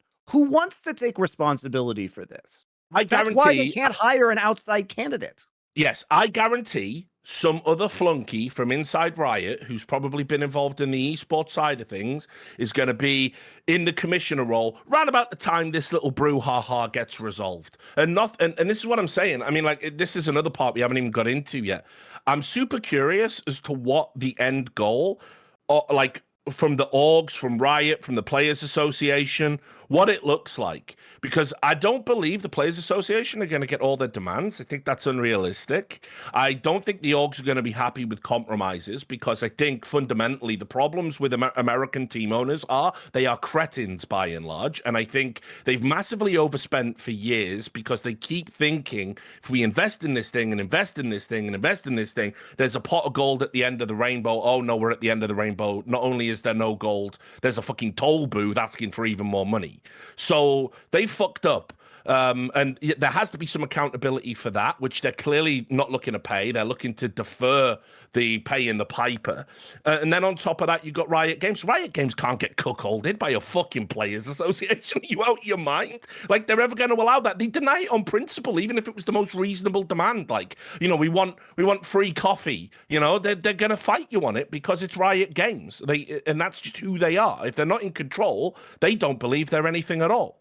So I don't even understand what the end goal is here, because I don't think Riot believe NACL in its current state is a good thing and it helps anyone. I certainly know the orgs don't. I understand why the players feel that way, but as Duncan has said, I think if you really twist the arm of those players and say, do you want to go to the wall for your fucking fellow, not semi-pro, like you're an amateur in the NACL, and we take away your shit? I don't think they got the minerals for that either. So what's the end goal? How quickly does this get resolved? And by the way, as I said, as soon as this is resolved, that's when the new commissioner comes in and says, right, let's build a bright future together, and probably fuck all actually changes. Yeah, I mean, we'll see in a week. You know, we've got June 1st. You know, we'll see what happens. And I mean, like, come on, man. What? Like, obviously, I know you've got to be like, plant the flag. Yes, we can win this, etc., to battle, blah blah blah. But I mean, you've also been quite explicit in that there's flex, right? It doesn't have to be. I mean, it's probably not good bargaining practice to say up front, but like, you must realistically know Riot won't give you everything just on principle, right? I mean, we come, I think, with first and foremost just begging Riot to present any plan. You know, in most of our meetings, we go behind the scenes, we bring a plan, they bring some plan, we mix it up, we come out with a plan where both people shake hands and they don't quite like how it looks, but it's better than nothing, you know? And I think the shame in this is they don't have a plan. We've presented ours. Of course, we're willing to talk about it. There's no doubt, you know, to anybody who goes in negotiation saying it's our best and final offer on the first thing you put forward is, you know, you get laughed out of the room. That's an absurdity. So I'm not here to say it's, you know, this way or the highway. And I'm not here to say that, you know, we have the, you know, that we'll get to the votes. Like, we're not doing it till Sunday. I'm working every hour. I'm not on these calls to make sure I educate young people about what it is to organize, what a walkout is, what does it mean, what is the impact, what is the duty and necessity of something like this. And I don't know that we'll get there, but we're going to fucking try. And our leadership knows we have to try, because what Riot's done is unacceptable. And we have to use everything we've got to fight it. And, you know, that's just the reality. Well, win or lose, like, we got to fight. And so we're going to fight. Along those lines, by the way, that's actually a question I did have about the way this was phrased. I think a lot of people are misunderstanding, because look, it's a journalistic approach, but I would say if you're a fan and you want to understand something, just do this. Make a timeline of the news that came out, establish what has actually happened or what is being projected to happen or rumored to happen, and you will know where you are on the you are here at this point. This hasn't happened yet. So one of the things I found very bizarre about this was, if you actually are talking about the idea like you're going to battle Riot on a topic and you're going to use potentially leverage to force their hand, right? The art of war would say you don't tell someone what you're going to do and where you're going to fight them in battle and how you're going to fight them. What you do in that scenario is they haven't come back and told you the truth. They've lied to you. They've essentially cut you out of maybe the negotiating table or their planning system, so you couldn't actually prepare for this. And now the season's about to begin. What you'd actually do is you'd go privately. There'd be no public leaks, no press tour, etc. You'd go privately. You'd go to the 50 players. You'd say, we need 26 of you to agree to do this walkout on this day. Tell no one. Embargo the fuck out of everything. And on the day, 26 people don't show up for the games. The games can't take place. Riot and the teams have to scramble immediately. They must come back to the negotiating table or look like fools or do scabs. As you say, I think actually the public would tear them apart. I was doing that as more hypothetical. I don't really believe they'd ever do that. If anything, I think PR and optics is everything in American esports. So in that scenario, I think that would be a very effective strategy. So I have a couple of obvious corollaries. Like, one was part of the reason to do this, like you said about education. Like, maybe players don't understand why this is important across the entire league. Maybe this time period where this discussion's happening in the community and on this show, maybe that gives them a chance to see, actually, would it be beneficial? What are the benefits of doing a walkout? Should we do it, etc.? Because to me, if you could do it and you could nail it, I think you just sort of go with it. So can you just address some of this aspect? Yeah, well, there's a few reasons. One, absolutely true. We got a lot of education to do, and some of our players we know, they listen to this show. They listen to Travis. It's a good place to communicate with our membership and people that talk to them. The best way for us to get our message out and to educate quickly is through these public channels. But we're also trying to do our job of committing to what we told Riot we'd do, which was, if you do this thing without thought, without care, without plan, that we will come and we will use the bully pulpit and the public platform to fight. So all those things are absolutely true. There's another reality, which is, LCS season starts on June 1st. We talked about, well, we could walk out of Asset Day, or we could walk out of a day of scrims. Well, that ain't going to get a damn headline. Like, the only thing that's going to matter is if there's match day and nobody shows up for match day. So match day doesn't come until the 1st. So all we can do until then is talk about it. So the best thing we felt we could do was, one, to cement in the ground that we're going to try and go for it. Two, set a date and give ourselves time to have conversations. A lot of teams only just started scrimming. The teams at MSI are on break. They haven't even come back to the States in some cases yet. So, we've got, our membership is still spread out across continents in many cases. So there's a lot of systemic challenges. It's a big ask and a big pull to do regardless of those things. But yeah, absolutely. We're using this time to try and using this platform right here to help try and talk to some of our players and talk to the people who will talk to our players. Because it's a lot to teach someone who's 18 or 19 or from a foreign country or hasn't ever taken a class or anything on labor to understand what this is. Most of the first questions I get from players when I talk to them about it is, what's a walkout? They don't even know what it is. Yeah. That's a big bar. It's a big ask, and it's a big bar there. Most groups that would do a walkout would spend months organizing around the idea of doing it. When those things happen, they don't happen spontaneously. They take a long time. We see a short window here to try and fix a big wrong. And we see the date of the 1st as our best opportunity. We could come around, it could fail, and we could come around another time later on and try again and be successful and have a walkout. That's absolutely possible. And maybe this is the first step towards awakening the organizing minds of some players and their needs there. Absolutely. There's a lot there. And this is a big ask because we're asking LCS players to do something that's mostly altruistic, mostly around helping players who are not specifically them affected. There's a part of teaching them, hey, when there's no one else to go after, they're coming for you. And now there's not going to be anybody else. So, we need to stand up for everybody in order to protect ourselves because they'll have your back in the future too. That's how it works in labor. I also think a great concern, Phillip, is, and probably what I would want to hear if I was a player, is given that we know Riot's propensity for pettiness and petty recriminations when people, keep in mind this, we all know the stories. We all know about Dom. He said something in an after party about his skin being shit, and they hit him with a year competitive ban for it. We know that players have been denied entire careers because they type "you're a cunt" or something in the games, or they've been in a Rioters game and they've griefed, and the Rioters got triggered about it. We know that they back channel to Twitch and try and get streams banned by using what was at one point a special financial relationship. Quote, we can't have Tyler 1 be the first thing that comes up when people go to the League of Legends page, only of course for them later to backtrack when they needed his popularity and actually work with him directly. So for me, if I'm a player, my biggest concern wouldn't be, is the walkout a good idea or, blah, blah, blah. Because, like, okay, if you genuinely believe that we need to save this league and save the labor of academy players and it's going to make NA League of Legends a better place, if you believe all those things, you should absolutely do it. My worry would be is how do we insulate our members against those reprisals that are almost certainly going to come if you know anything about Riot Games? Yeah.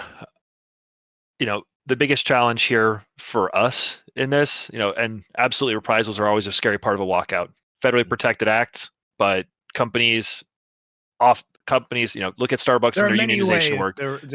Many companies have fought to fight these things over the years. At the end of the day, Riot founded this institution, and even post their involvement in it, has worked really hard in my view to continue to make us a real part of it. I can't do my job. I can't go back into a meeting with Riot and raise my head and ask for something and believe that I can do my job unless we do these acts, unless we fight this fight, because they breached the trust that was necessary for this whole thing to work. And so at the end of the day, that's what it comes to. We have to show our teeth. They may not be grizzly bear teeth, but what we have to bear, and we have to do what we can to show that if we go back into that room, we can hold our head high and say, hey, there are costs for actions, and so that, the very existence of this organization is dependent on us being able to use these tools when they're necessary. And if if this is not the time, then when? So that's what it comes down to. And again, yeah, there's risks. There's always risks to these things, and that's the scary part of it. But it's scary doing it because I don't know if Riot's ever going to put us back in the room. Are they just going to say, "Oh, we're done with you, done with the association. We're going to stonewall you, make it hard for you to ever make money, do all these different things"? Absolutely, that could be the future. But as it stands today, I already view the future as gone if we don't stand up, because we're nothing if we don't even try to stand up and fight. And as you yourself, by the way, you forgot to follow up. Go on. No, but my follow-up was just this, and it might be where you were going. The other question for me is, is like, because again, I'm not a league guy. I was cast out because of some because of Riot, Reddit moderators, because of collusion, whatever else was going on. And as I definitely want to talk about before the podcast ends, there was no journalistic solidarity. Seems to be in thin supply, some of the same names. But anyway, so is there not a conceivable risk that we do this? We've done it, Reddit. We've saved NACL. We saved the league. We saved the jobs. We get what we want. We get Riot to agree to it. The orgs commit, right? And it looks good for now. But what if the battle being won today kills LCS? Because I don't think it's in a great place. I think that these orgs, there's a reason people like TSM are looking to sell and get out and go to other regions. I think a lot of the orgs that are part of LCS have become very disenchanted with it as a entity, as a business. They're looking at other opportunities. And I think overall, esports isn't in a great place. In fact, I think the great esports experiment has largely failed. And I think we really need to go back to basics. We need to rewind about 10 years.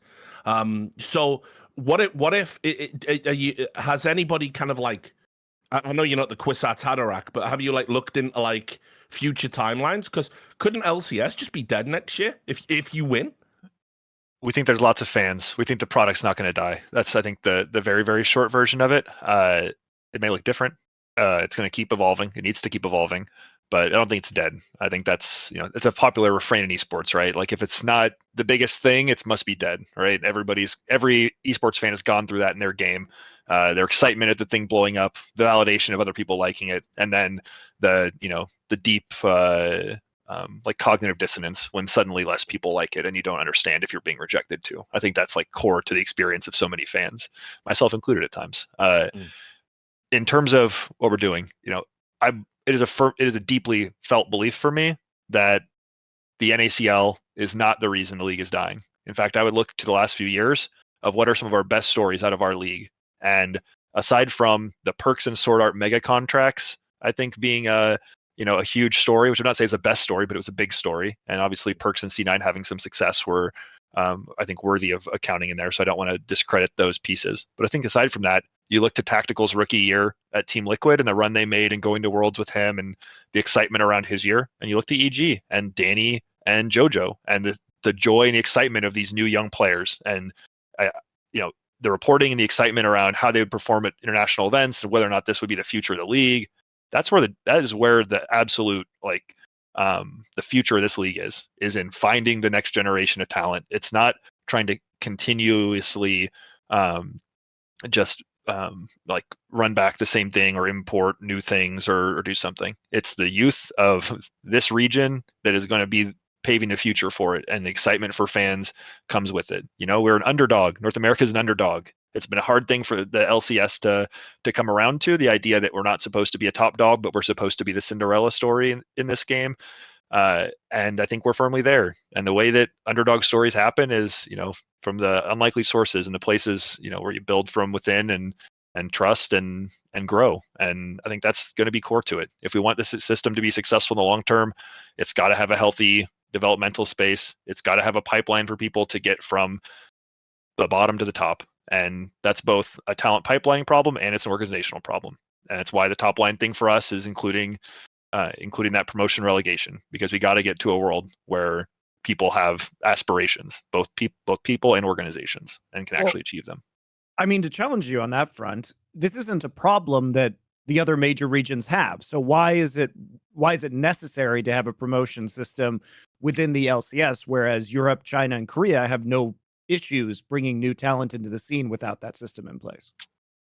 Every region's run differently, I think, is the key here. And clearly North America's region has not been run in a manner to set up a tier 2 scene to succeed independently. When they removed the requirement for having an academy team in Europe, there was not a fight, because there was already, everyone could see, obviously there's this ERL system that has supplanted it in terms of like meaning and stakes, and we can draw lots of players from this system. And it was made sense to pivot to that. In Korea and in China, you still see many of these teams running operations, or required to run operations in some cases in these lower leagues, and the pipeline is so wide that there's a lot of opportunity. Like, those things are clearly operating differently. In North America, we see that what's been done, the first to franchise maybe is a cause. The lack, the work with Play VS, perhaps a cause. The lack of a collegiate program building out. There's a few things to look at or point at. All I know is that where we stand today is their system's not ready for what they're trying to do.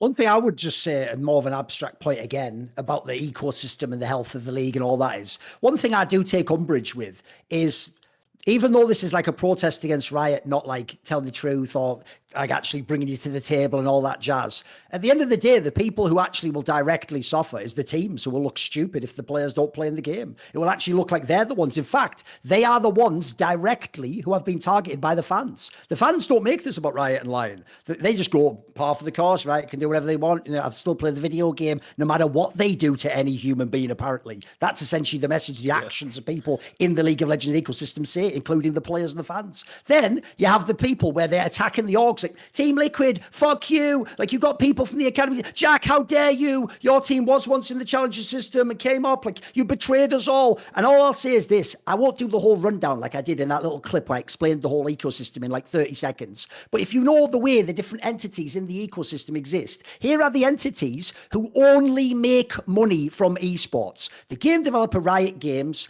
the fans, in the sense that they pay nothing but get all of this, they get value added insanely, they pay nothing for it. And then the pro players. The pro players inarguably only profit from playing in League of Legends financially. They don't actually have costs that come anywhere close to the salaries they make. They make salaries which people might argue are incredibly exorbitant. That's a separate issue about economics. So these three parties are not the ones we're targeting. They're not the ones we're telling, you have to help provide for the system that, wait a second, checks notes, You're the ones that want. Riot are the ones who want NA talent developed in a league and a development system. The players, they really care about it. They want academy systems. They want a chance to go down and play there. And the fans, well, they just want NA talent, and they want Licorice to be awesome, and they want Stixay to be awesome. They don't seem to actually show it. Like you see, they prefer Prince and Berserker, and they prefer people who win games. But they say all of that. But these three entities, in the case of Riot, just won't put more money in. Like part of it's tied to earlier. I will tell you behind the scenes, they claim even with all that revenue, they claim they actually lose money running the LCS because they refuse to acknowledge it's connected to marketing their game, which almost certainly is a golden goose that just lays golden eggs all the time. Hence why they were bought by an enormous Chinese megacorp.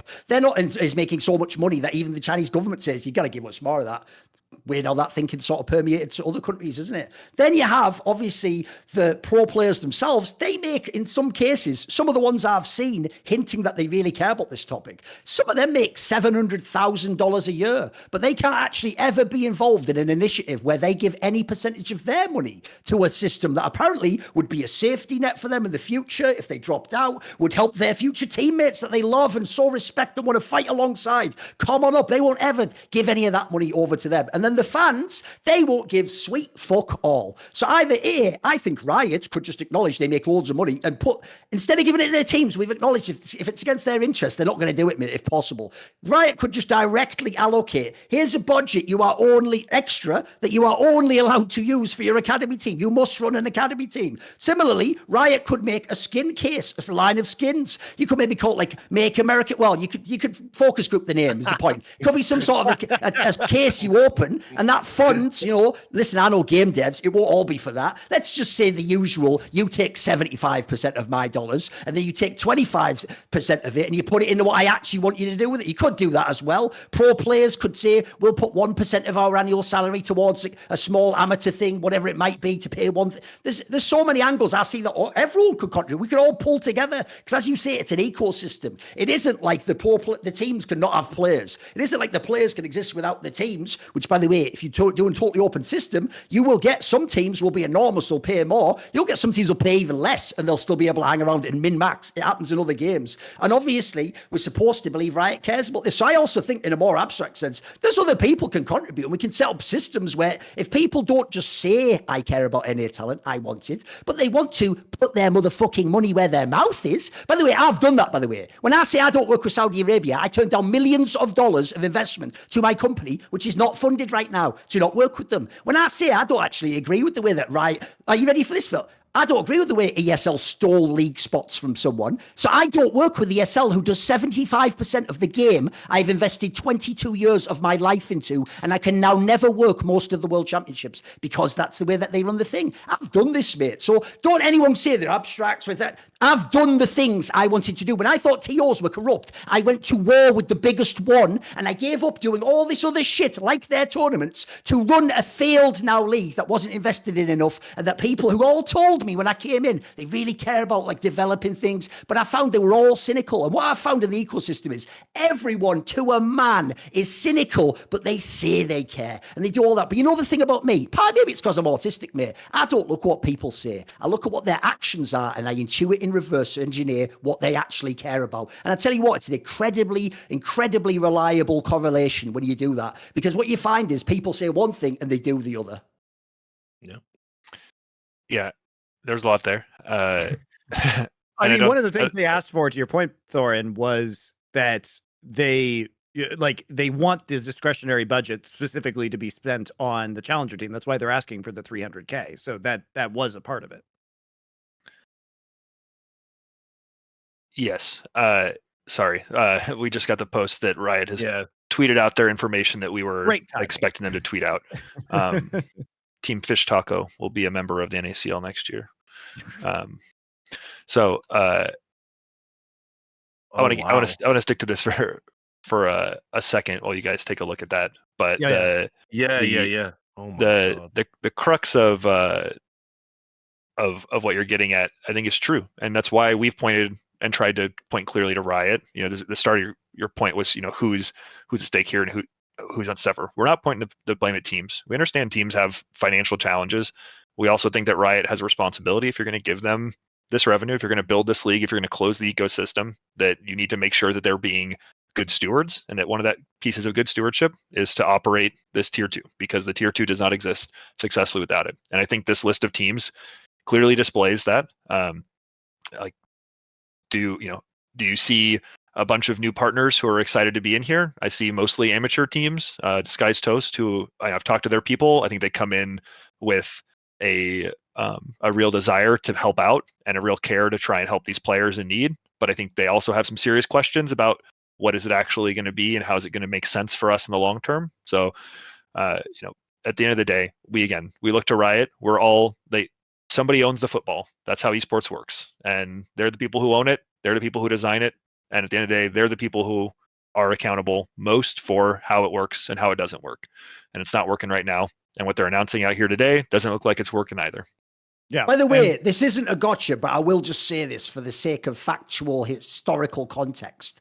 When you did cite the case of evil geniuses using domestic talent, Jojo and Danny, which I actually have heard behind the scenes, this is actually part of why they did it. They wanted to have certain imports. One was a grandfathered one. Then they wanted to get people who were good enough from the NA side. You could make a team that could compete, but you didn't have to pay outrageous like domestic salaries, like a double lift, a Vulcan, etc. And you didn't have to only get like the $3 million Korean. I will just point out, I wouldn't use Danny myself as an example of that, because he was actually developed outside of the academy system. So if anything, that suggests amateur teams do work. Like, I'm just saying that might be an exception. Absolutely. I'll just say I don't think it makes sense to use that as an example. They did pull him straight from their amateur team, and he burnt out. And a part of that, I understand from many conversations, there was he's a player who could have benefited greatly from spending a year in NACL, should have gone to academy, right? And having time to grow and to build and gain maturity and become a professional, and not be thrown into the grinder of the global stage and be put in a position like he was. And that's definitely a positive function of like any tier 2 league. I think getting used to the regimen and a little bit of the demands and rigors.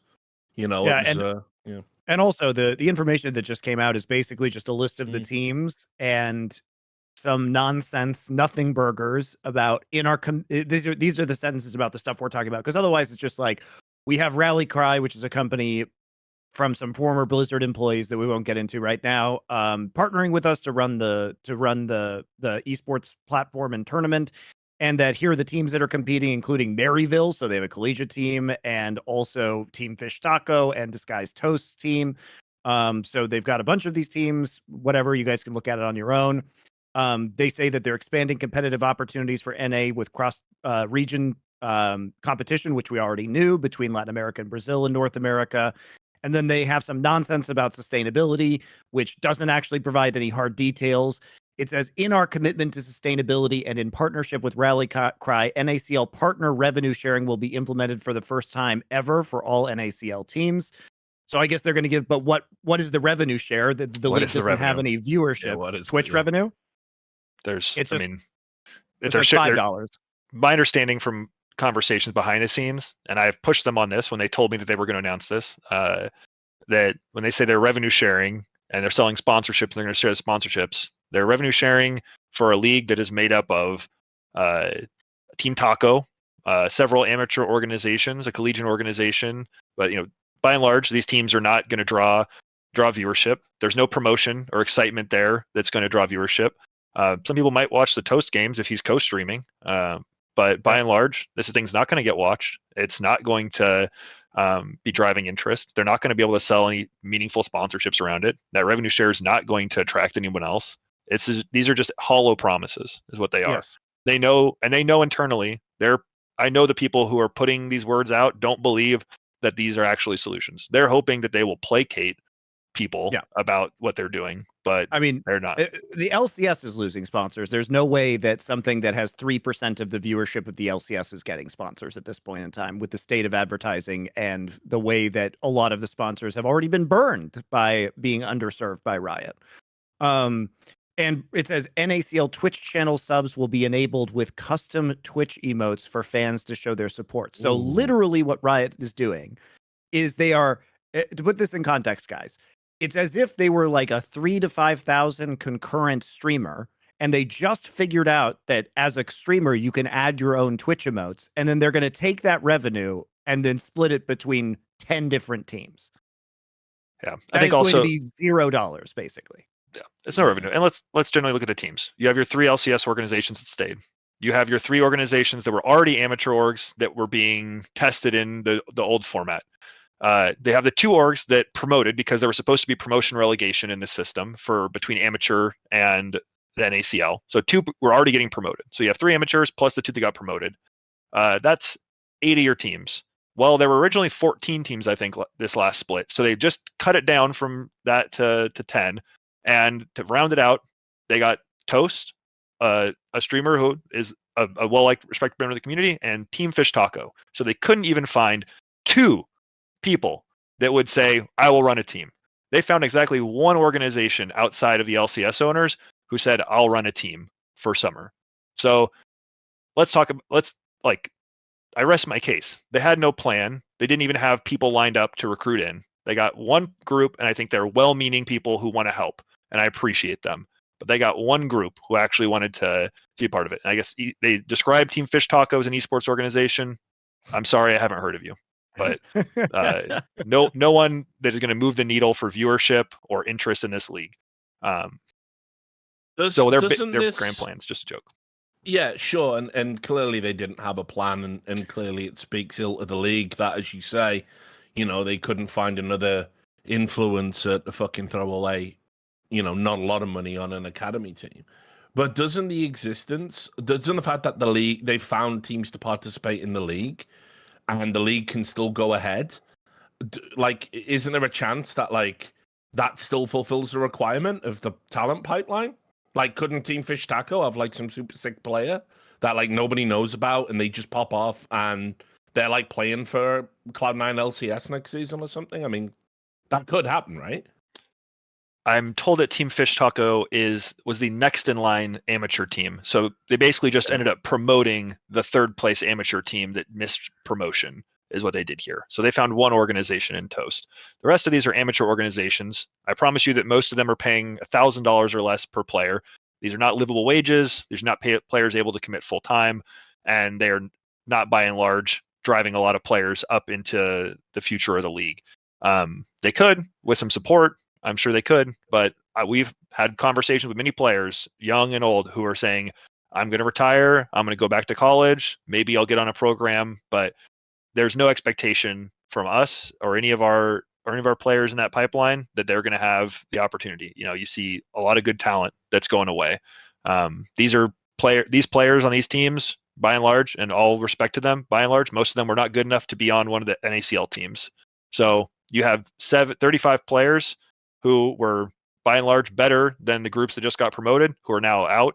Maybe some of them will sign with some of these teams, but most of these players, with all due respect, were not among the upper echelon of upcoming talent. So, and there's a world somewhere down the line to get there, but with the funding and support they have, there isn't an infrastructure for that. This is not like the ERLs, where there are teams with a real system with real revenues that will be able to maintain and build real talent.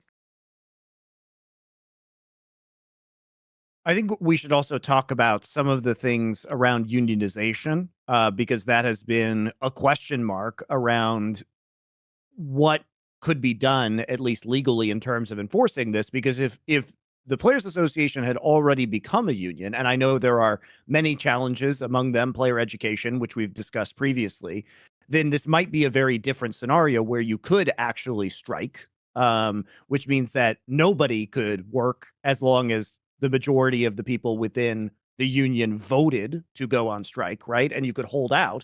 You also had plenty of opportunities, not you necessarily, you are relatively new, but the players had many opportunities to unionize, which of course would have set up the potential for a salary cap within the league. And I know unionization is difficult because, unlike in traditional sports where there's 2 entities, a team-owned league and the players, there's a weird 3rd entity in Riot that exists that would have to be bargained with as well, which makes things a lot more complicated.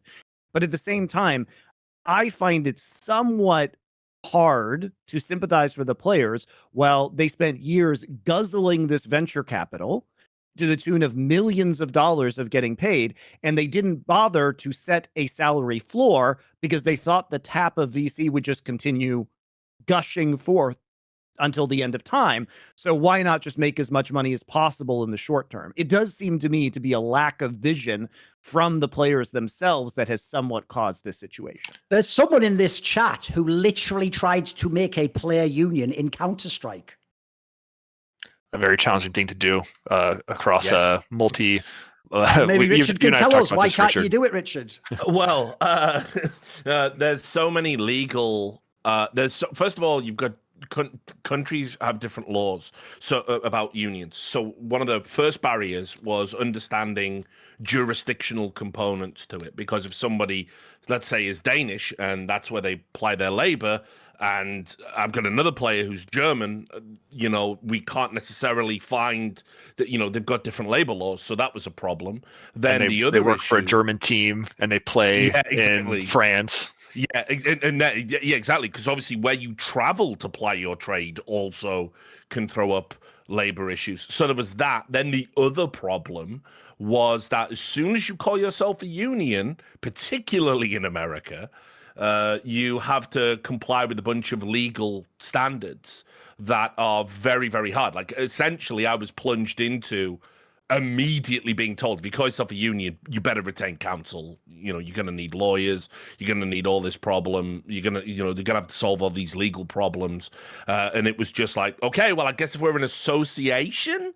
And they were like, yeah, that's fine. That doesn't actually mean shit. It's like probably why, again, we have to say stuff like strikes, walkouts. Stuff. Another problem was in America, when you unionize, it comes with some caveats. Like, for example, I think to have a player union in a league, that comes with, like, you have to have a functional players association. There's like salary things attached to it. You suddenly open to like antitrust and all this other stuff. It was like, and obviously I'm not American, so it was like super complicated.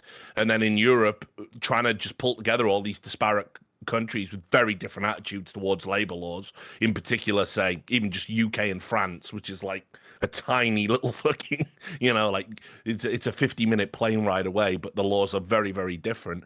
It just wasn't practical. And so I laid the bedrock for an association. And then ultimately it didn't go anywhere because players didn't want to acquiesce to having non-current players be their reps. I was still, even though it was an association, I was still setting it up with the union model where you pay money into the system, you pay your subs, you pay your fees, because I used to be a shop steward, I used to be a union rep, and then that money goes into a slush fund, and then if we need any legal help or whatever, or someone loses their job, we can take out of it.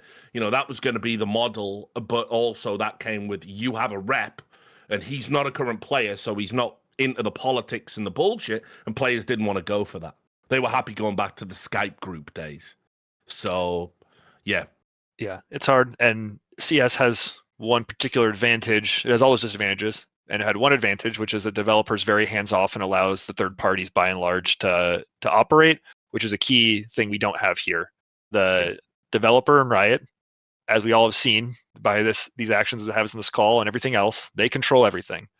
And on paper, they are not an employer of our players. If we were to go into a traditional unionization, we'd be unionizing against the teams.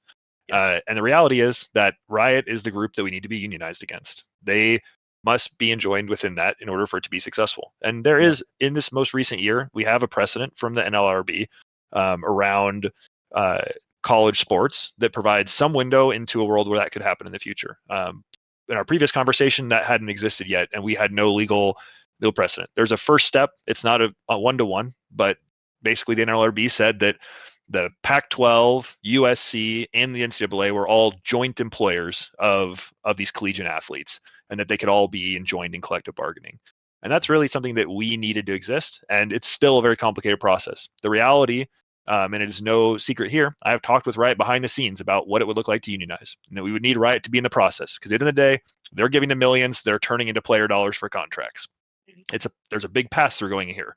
They're creating the league, they're running the operation, they're putting together the broadcast, they're going to find the sponsors, they're giving the money to the teams that goes to the players, right? At the end of the day, they're doing most everything.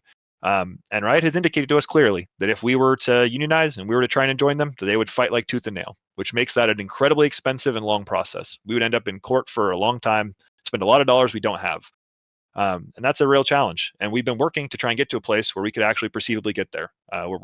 We launched and talked to you a year ago about our group rights program. That now sits in limbo because of Riot as well. We continue to work behind the scenes on that, but God only knows if they're going to let that get to a place where we can actually be functional.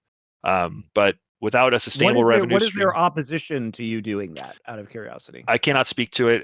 It's a matter that I would not feel comfortable speaking publicly because Okay. of private conversations that we will still honor. In spite of Riot lying to us and doing this to us, this is there's a matter here which we would need to maintain privacy on and respect. So I can't get into that, but it is held up right now, and we're continuing to work with them on trying to find the pathway forward, and they continue to indicate that they want to get us on a pathway forward. But until we have a sustainable revenue stream, the capacity to unionize, even against just teams, is a very costly measure, and we would be, risking immediate insolvency to do so before we ever even got across the finish line. But at the end of the day, Riot's got to be a part of the process. Like I said it to you guys a year ago, it's the same here. If they're not a part and they're not willing to be a part, the battle becomes brutal, and we would need, probably, to make it realistic, we would need somebody willing to go pro bono, like high-end labor firm who'd willing to take it pro bono to make it happen. That's kind of the expectation. Those are the challenges. They're, and that's to say, like, you can say that's, you should, then you got to do it because that's what you got to do. And, we try and navigate those things every day, and it's hard. By the way, is there any more topics along these lines, or do you want to do the thing about the journalism angle? I think we should talk about because I would say that the current version of the NACL has failed compared to its counterparts in China, Korea, Europe. What do you think is the best solution? Because as at the start you said you didn't believe that the current iteration was a good format, but just killing it outright without a plan is a bad idea. So I'm curious what you think the perfect version, or maybe not perfect, but best possible functional version of an amateur scene would be, unique to the Americas, if it has different problems, as you said, from these other regions.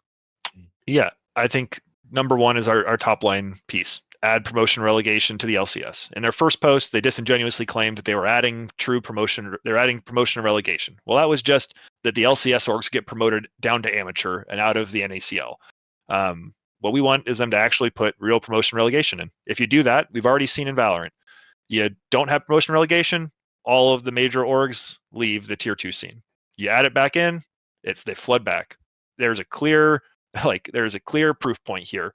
You put this in place, your scene will be healthy. There will be real incentives that make sense in the marketplace. So that's the number one ask. Obviously, we talked a little bit at the very top. We would take true promotion relegation for all teams over Valorant style as our absolute gold standard. But we realize, and we try not to be unrealistic in our expectations. Like, we realize that's a very hard thing to disentangle, unlikely to happen. But what Valorant did, we say, why not? Why not us? Yeah, but it works. Isn't part of the issue, though, that with the at least with the LCS, there's already kind of a lack of professional player talent within the 10 teams of the LCS. And indeed, some people have argued that the LCS should be reduced in terms of size to maybe 8 teams. So would this come along with a shift towards the VCT system, where perhaps that Brazilian or Latin American players would be able to be fielded within these rosters without taking up import slots like the Oceanic players are currently, which would allow potentially an expansion of the league? Because we are talking about expanding the number of teams. Sure, that would result in expansion for sure. I would say right now you have a reality that because of the system, there are teams that just aren't trying to operate to be successful. I think that's more problematic than the talent pipeline. Like, there's players with talent out there. There's a lot of players in NACL who could have been on teams in the playoffs or could have been on teams making it to MSI. Like, I 100% believe that. And you have some teams that have operated without proper staffing or without proper focus and investment in trying to be competitive. So I think that's probably your core problem. Combining and bringing more talent in and making more of an Americas region. If we're expanding, certainly open to that. Definitely. I mean, there's a lot of awesome players down there. We've seen a ton of, I'm on the Valorant side too, and we see a ton of problems here. These organizations, that have been required to come to the United States and create U.S. entities. It's been a huge mess trying to teach someone how to, as Richard said, it's not easy to operate in America. And if you've never done it before and you're asked to do it overnight and set up an operation in Los Angeles, there's a lot of big challenges. We love, if we're going to go that conversation, we definitely need to have a conversation with Riot about how to set it up for more success, because there's been a lot of really problematic things out of the gate on the Valorant side that we've been spending a lot of time trying to fix. So it's I think there's pluses and there's minuses. We need to fix the known downsides before we can get to doing it. But absolutely, conversation we'd be willing to have if we're willing to move to a world where we're actually setting up a pipeline that makes sense. Isn't it like? Do you also think that perhaps that's why? I don't know if there's a world where we couldn't have this in the States, but isn't it problematic that all of this has to happen in California? Like, I think one of the big issues is if you're looking at cutting costs and making more money from the LCS, it would be significantly less expensive on the teams and on Riot to not operate in Los Angeles. That is insane. Yeah, I mean, our players, certainly a lot of them now live in Los Angeles for a long time. It's their home, it's where they're going to stay. But when they chose where they're franchising and that they were going to set up in Los Angeles, that was entirely Riot just selfishly saying, we have offices here and we want to go to the games ourselves and we want to be near it. Yeah. And everybody knew when it happened that Chicago servers were a thing, or going to be a thing, and it didn't make any sense for where the player base was and where the servers were going to be. They did it anyways. So again, that's 100% on Riot. They made that call, and now everybody's eating the cost side of it. Our players want to play. People talk about players are lazy. They just want their paychecks. That's all bullshit. Every player I ever talked to, like, most of them could go to college, could get a degree, become a coder, make six figures, or make something that's not dissimilar from what they're making today. They love to compete. They love the game. They love to play. And most of them don't give a shit where they play. They just say, we want to be together. We want to train. I want a chance to win and compete. And they cry their eyes out when they lose in the finals, or if their career doesn't go where they want it to believe it can make it. They're committed. And like that, this, where they're playing in Los Angeles, that's not what matters to them most. They just want an opportunity to play. And if you told them the LCS was gone tomorrow, unless it was in Chicago, they'd happily be there. I'm sure most of them would happily be there anyways, so that they could have low latency for their solo queue. So yeah, that one's on Riot. I don't know if they'll ever disentangle it at this point. They've invested so much in the space, but yeah. I mean, I just don't believe that's true. Like, you could easily change that building. I mean, I've worked in that building. You could easily change that building into additional office space for Riot. It's across the street from the campus. It doesn't have to be a studio. It's not worthless real estate. You could sell it, Yes, and now you have many of those team organizations, though, because of that decision, have now invested in these, sometimes, boondoggle decisions around these huge training facilities, but they're massively invested. You move them out of California, now they've got these enormous loss leaders. There's a lot to disentangle there. I think it sucks, but I don't disagree with you. I bet you, Phil, that breaking those corporate leases is actually cheaper than continuing to operate in Los Angeles. I think if you picked up those operations and moved them outside of California, that you'd suffer some immediate costs. But I think that over the next 5 years, you'd probably save some money. That's my anticipation. It is just so outrageously expensive to operate these kind of facilities in Los Angeles, and especially with all the additional costs that come with running companies. Yeah, for sure. I think you're totally right. So, I mean, I don't really buy that. I think that there could be a move somewhere else that would be quite easy. And like you say, Chicago would be the logical one because of the servers and the ping that the pro players would be experiencing. And Chicago is significantly cheaper. It's very cheap comparatively to a lot of the other spots they could go, and is closer to the heart of their player base, which is definitely in the Eastern and Central time zones, because that's where 2/3 of the American population is. The West Coast is difficult. It's just that downside where you have to hire that robot from RoboCop to protect the building that the players play in. But aside from that, yeah, I guess it's all right. Listen, Ed 209's got to work as well. Like the robot union's right on it. You know what I mean? It's still cheaper. It's still cheaper to build the robots. But yeah, I think that there are so many issues that have compiled over the years with LCS. I mean, we've talked about them in terms of the revenue that they've done. Like at first they were terrible at selling sponsorships when it was at its peak. And then when they got sponsors, they didn't do very much with them and didn't provide a lot of value. And so now those sponsors are leaving. And especially as you see the decrease in the viewership, it's been difficult for them. So I mean, it's hard to feel super bad for Riot or the teams given what has gone on. And I know the players may not have had the ability to unionize given what you've said about the necessity of Riot and them fighting potentially the creation of a union, which obviously even all of the players collectively together could not go against the legal and monetary might of Riot Games. Even if they were contributing part of their salaries in order to engage in that activity. Now, they might be able to successfully win a PR war by doing that, which may force Riot's hands in certain ways.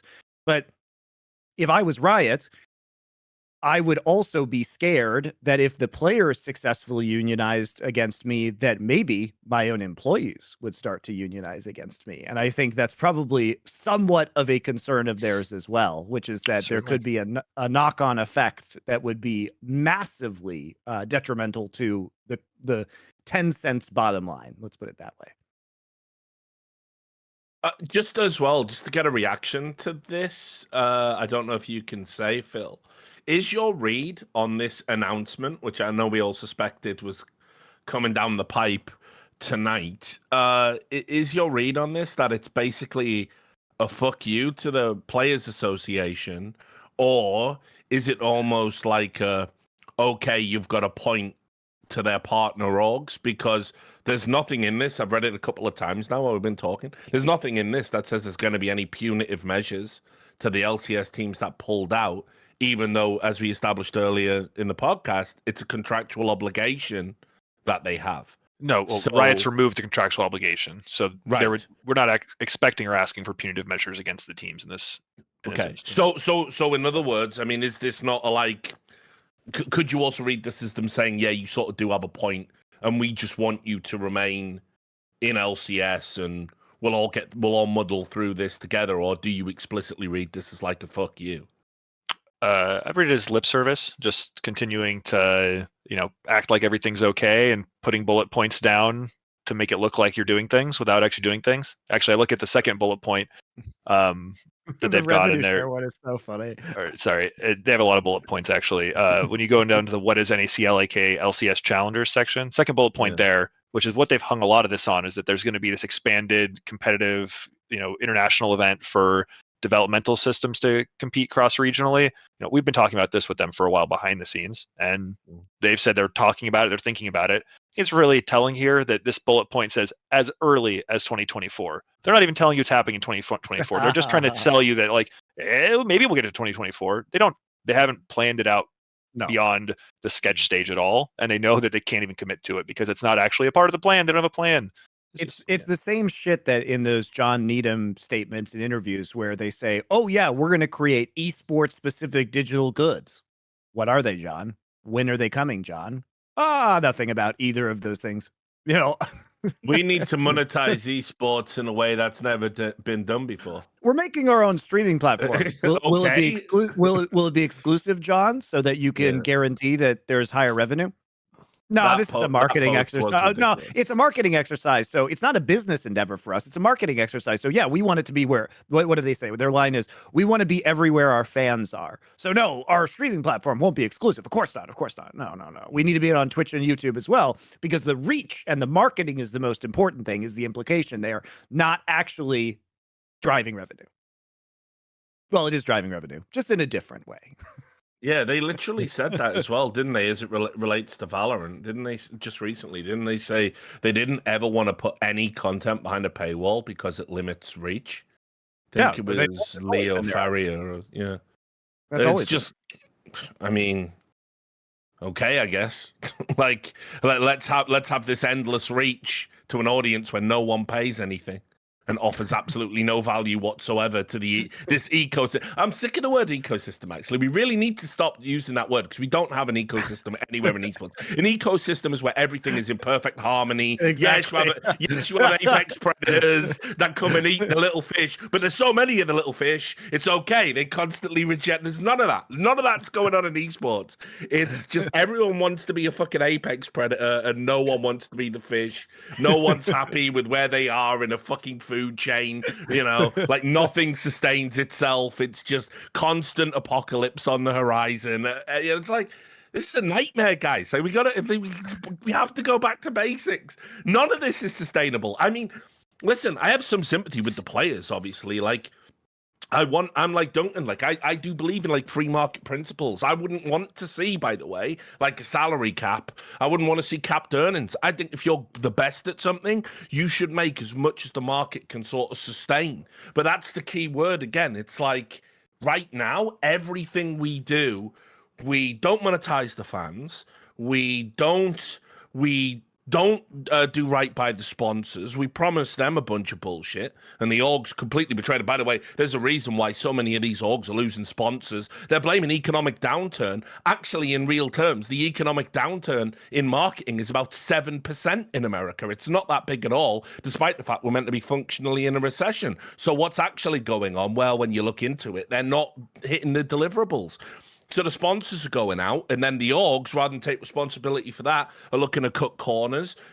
Maybe some leagues shouldn't exist. Maybe some esports products are bad. That's not necessarily the fault of the players. Although I will add, I do sort of observe players do take a lot out of the ecosystem without really offering as much value as maybe they should. Like, yes, they're players. Yes, they're great. Yes, you can sell a jersey, if they're the best. Although, again, no one buys those jerseys. So fuck that for a theory.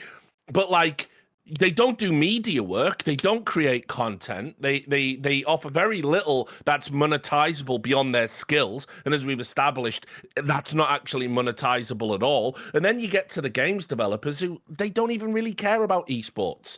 It's just a cool little experiment that they can just sort of have tacked onto the side, a tumor they can excise at any time and walk away from healthy. We've never had an esports ecosystem in the history of esports, actually. And I want us to build one, but yeah, like we got to take some backward steps. Someone somewhere is going to have to take a hit. I don't know who it is. I don't know if it's the players. I don't know if it's the orgs. I don't know if it's the developers. The fans couldn't offer any less than what they do right now. They are a number on a fucking spreadsheet. Cheers, lads. No, they're a number on a spreadsheet that's not in a dollar column. That's the problem. By the way, Richard, one thing you're alluding to here, Richard, is why I even said earlier I would like players to get involved in this initiative. You know what? One thing players could do tomorrow, they could collectively agree to not a hard salary cap. They could themselves decide what they think is a reasonable amount to make, and there could not be players making millions of dollars while there isn't the 100k or 75k for the guy in the academy. That's an example where I suspect Philip can disagree. I don't think those players will ever take that action. I don't think they would even care to. I think it's absurd to ask any employee who has the least power in the marketplace, knows the least about the fundamentals of the business and the financials, to say, I'm offered X dollars and I should tell you, no, you're paying me too much. I should take less. That's like, as a free market person, you should like be against the thing you're already saying. It's like, I'll add one of the problems we've had in CS, and I don't know how relevant it is to League, but like agents, right? Like agents have come in, and what they've done is they've negotiated like insane contracts for their clients. And what they do is they say, look, I'm getting you 50k a month, right? And the player goes, 50k a month, more is better.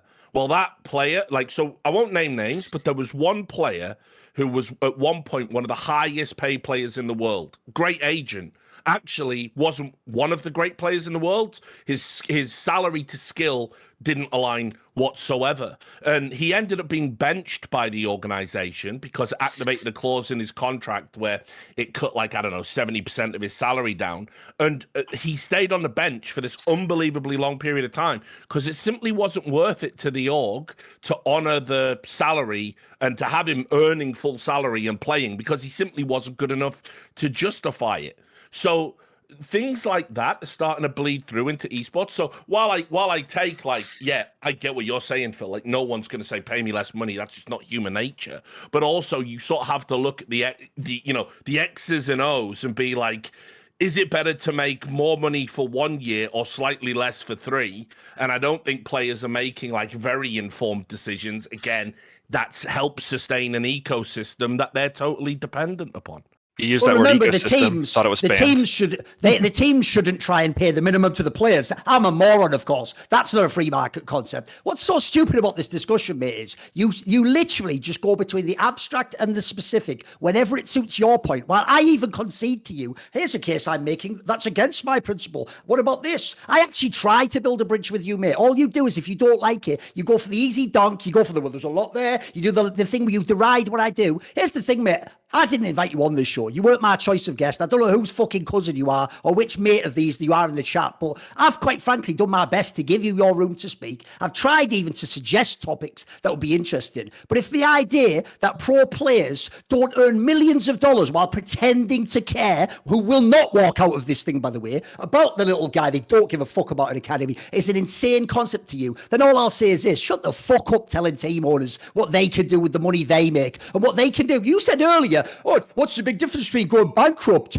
Bankrupt, you said, not like just have a hard time in league. Bankrupt in August or September. I'll tell you why, son. You were in Evil Geniuses. They don't only support League of Legends. The way you make a multi-esports team is you have one game where you spend millions and try and be the best. You offset it with like Rocket League or Rainbow Six that makes more skin money. You try and balance it out. And so you know what? When that team goes bankrupt for the sake of your academy players, a load of people lose their jobs in Rocket League, in CSGO, in FIFA, in whatever the fuck other games exist, TFT, that I don't even know about. So if you want to be glib, mate, we could just go back to that whole thing. I just tried to make a point there. I also made it an abstract as well. So there you go. You win another one, mate. Another one for Phillip. Brilliant. No, I'm not scoring. Can I respond? Because he is coming at me pretty hard. I genuinely appreciate that you drive like a hard conversation the other way, and I think we come from two pretty far paradigms on these things, and so we oftentimes are not very close. I think that's fine. I'm surprised at the level of your level of reaction to the conversation we're having. I felt like this has been a fine conversation the whole time, and I've appreciated your pushback, and I hope you appreciate mine. I want to say specifically to the team side and who's responsible in these things. Like, I was at Evil Geniuses for a long time. I was there, and I was a part of the group. It's well reported. We went after Chovy for $3 million. And let's get back to like where this is all coming from. Chovy didn't ask us. He didn't have someone putting out feelers saying, "Hey, $3 million, I'll consider coming to the LCS." No, LCS team sat in the corner and we said, "What do you think it'll take to get a top flight young Korean talent to come overseas right away?" And we went and we made the offer. That's what players experience 99% of the time. It's the teams setting the market and talking about what they can do to get the talent that they want, what the other teams are doing. And they're doing the same thing, again, when player salaries aren't involved. When you look at the buyouts for many years, where teams were paying each other, no player involved in the decision-making or negotiating, millions of dollars to move contracts around. This is a situation driven by the teams on the salary side. Absolutely. They have a bottom line that they should be accountable to, and that's the simple truth. It is their responsibility to know what they can and can't afford to spend and not go above it. And I get back to the biggest problem, which is new owner syndrome. You talk about the ecosystem. The problem, a big driver of that problem, is that we have a system that is driven by new owners. And you look at basketball, my preferred sport, and you got Matt Ishbia, new owner syndrome 101. What does he do? He buys the Phoenix Suns, and less than an hour later, he trades away the entire future. There, Mykles Bridges, who goes and starts scoring 30 points a game, all their picks, everything, to get an aging superstar and Kevin Durant, who is great, to try and win a championship today, because he's a new owner, he's got a new shiny toy, and he's got an ego, and he wants to win now.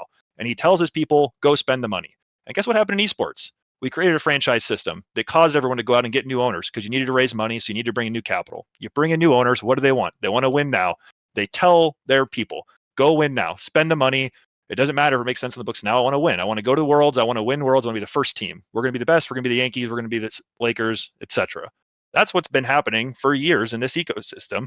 And it has been what has destroyed that term, because we're not operating with any sort of sense. We're operating with a bunch of people who are trying to be the best historically, and it's caused a big rift and a big problem because of it. And I think that gets around to a big part of the problem is you have a lot of people who've been driving decisions not with the logic of what the finances were, but because of they're new and they wanted to win. And that's why you see less streaming, because players got told, hey, we're paying you to try and win. We're going to Worlds. I don't want you streaming. I don't want people seeing what you're playing, you know?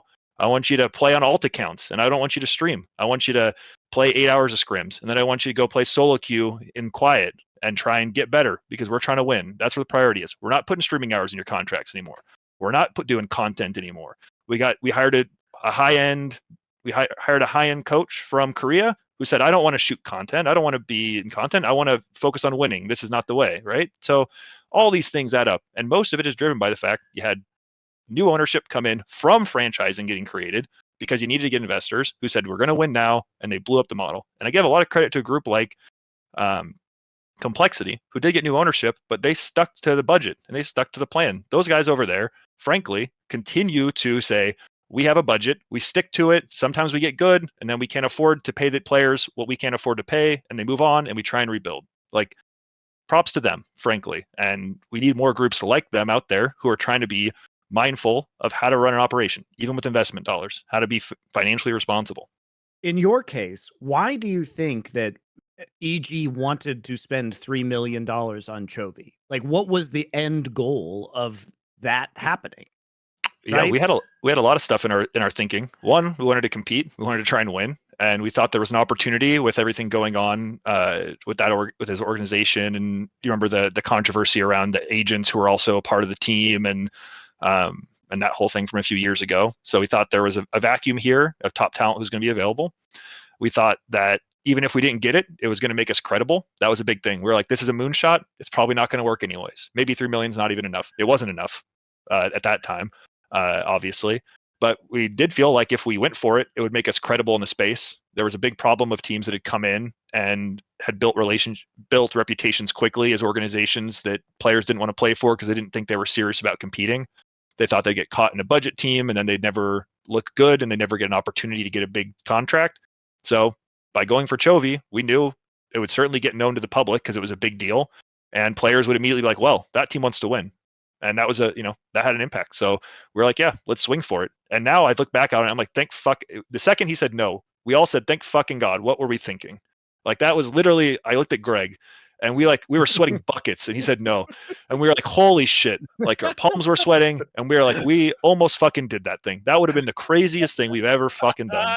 100%. And we almost did it. And like, it was like, I look back on it, I'm like, oh my God, what was I thinking? But I appreciate that honesty. yeah, I mean, look, I fucked up plenty on the team side for sure. Like, I'm absolutely complicit in a large part of this, and I feel like it gives me something to say about it too, because I actually know what it's like on that side. I know what it's been like. What was the mandate that was coming from the new owners though? They were just like, win, and then that will make us money. Like, what was the logical projection of why they were splashing out or why they wanted to be aggressive? Yeah, I mean, I think not just from that ownership group, from other groups we talked to about investment and wanting to be in the space, and talking to other owners and what their situation was. We saw really frequently across the space, across a number of teams that I don't need to name because you can look at them and see what their strategy was, and because they were spending to try and be competitive. A lot of teams believed this core philosophy that the cheapest championship to win in esports was going to be the championship you won today. And championships lead to prestige, lead to long-term success in sports. Like, if you are an organization with a long history, the Red Sox, the Yankees, the Lakers, the Celtics, it's an institutional advantage in the long term. And a lot of these groups came in and said, well, it's the cheapest, it looks expensive on paper today, but it's going to be cheaper than the one we get next year. So let's do it. And let's buy those early championships because it's going to pay off dividends in the long term. And it gets to some of the fallacy around how big the esports market was going to grow, and the idea that it was, kind of a graph heading towards infinite and not something that was more linear or even something that was going to plateau. I think that's a big issue that struck a lot of teams. And I think there's a pride part though. I've seen it in multiple teams, like ownership groups. Like, if they have money, they want to win. Then they say, well, if that's what it costs to win, we're going to go try and win. But I think the big core of that is saying these championships are cheap today. They're going to be more expensive tomorrow. Time value of money. Let's spend it. Let's do it. Yeah, and to Thorin's point about, I agree with what you were saying, Thorin, about how, to not talk about how people or judge how people are spending their money. But I think the core issue here is that none of us and very few people on planet Earth know exactly how much money esports is making, because it's going to change from publisher to publisher, and it's basically just locked inside a vault in the executive suite. And like, that's why these conversations get so confusing, because nobody can actually put the proper value on what the teams should be spending, what the players should be making. Like, there could be a massive, like, the teams and players should or could be making significantly more money if there were transparent financials, right? And I think that's why I said at the beginning, I wanted to frame the whole conversation every time as players would benefit in this way if this happened. Yeah. Team orgs would benefit this way. Instead, what we did is coming in, this is why, look, understandably, I understand people's own inherent biases and ones that they've chosen to be complicit in through the jobs that they're doing and the people they're fighting for. I don't have a dog in this fight. If I'm doing abstract, I would just talk about the open Quake circuit fucking 20 years ago. That's not what you guys are talking about. So in this particular scenario, I just don't like it when people come in with loaded angles of sort of like, well, they should do that. And the implication, you're a piece of shit if you don't care about that. It's like, fucking hell, we can do that everyone can point fingers all the way around. If you do that, like, I don't think you get anywhere. So to me, it actually makes a lot more sense, actually. I think you can even get through to fans and pros if you actually outline why people might seem selfish, but are just incentivized to fight for their own particular situation. That's why I just say, I don't really buy the idea that the pro players are so altruistic. I imagine part of it is things like they have a mate in academy and they don't really think yet it'll cost them any money or cause them anything. They know they'll get some likes on Twitter. They maybe even do think, I might be shit in a year, like some of the actual good players he referenced were. I might have to bounce down there, and I still want that. All I'll tell you is I did an interview recently where a player said he didn't even mind being put down in an academy, even though he could definitely have been a starter, because essentially he was Bing chilling on 100k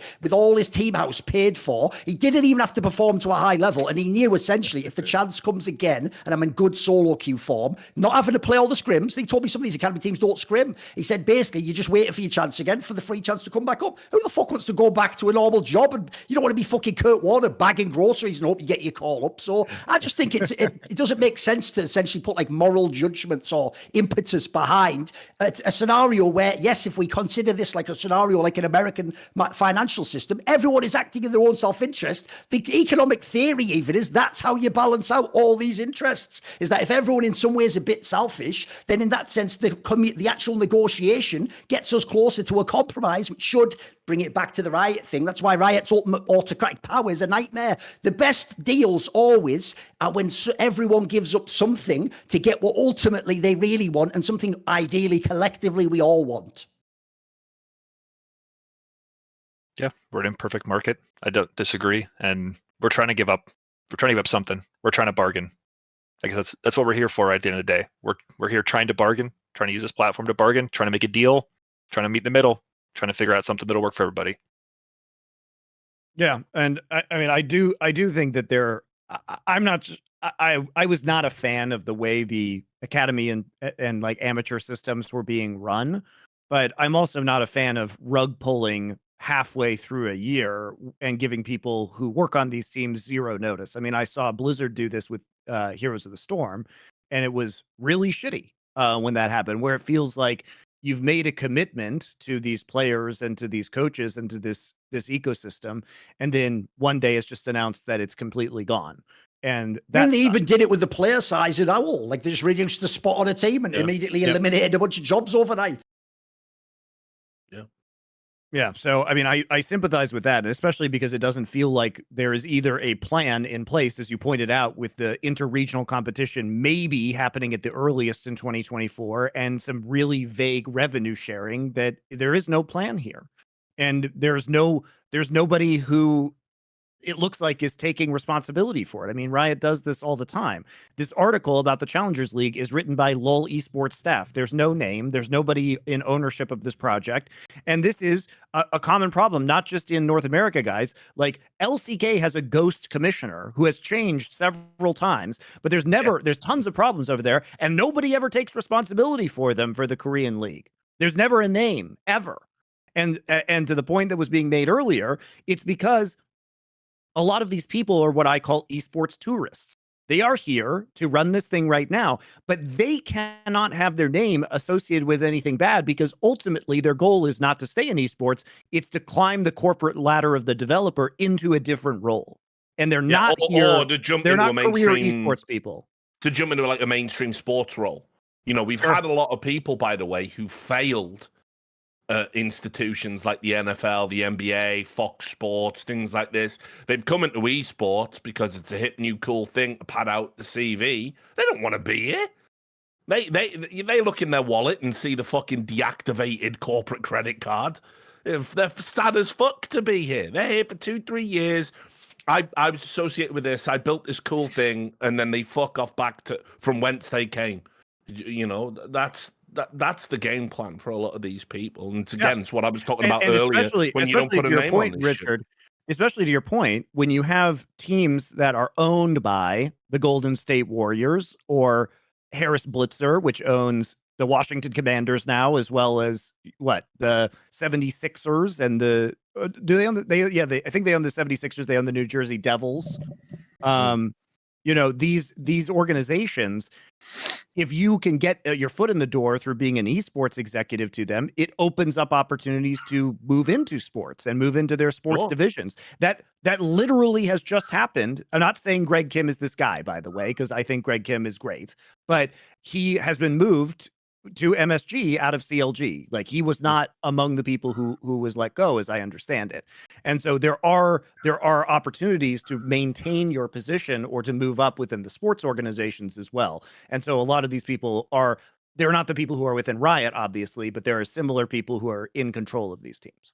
Yeah, and look also as well, I mean, like, there's examples like this all the time where you see people who are running these orgs, and what they do is they're not, you know, Phil said, like, they're not thinking about a long-term sustainable business. They got a shiny new toy. What can I get out of this? Like, what can I use this for today?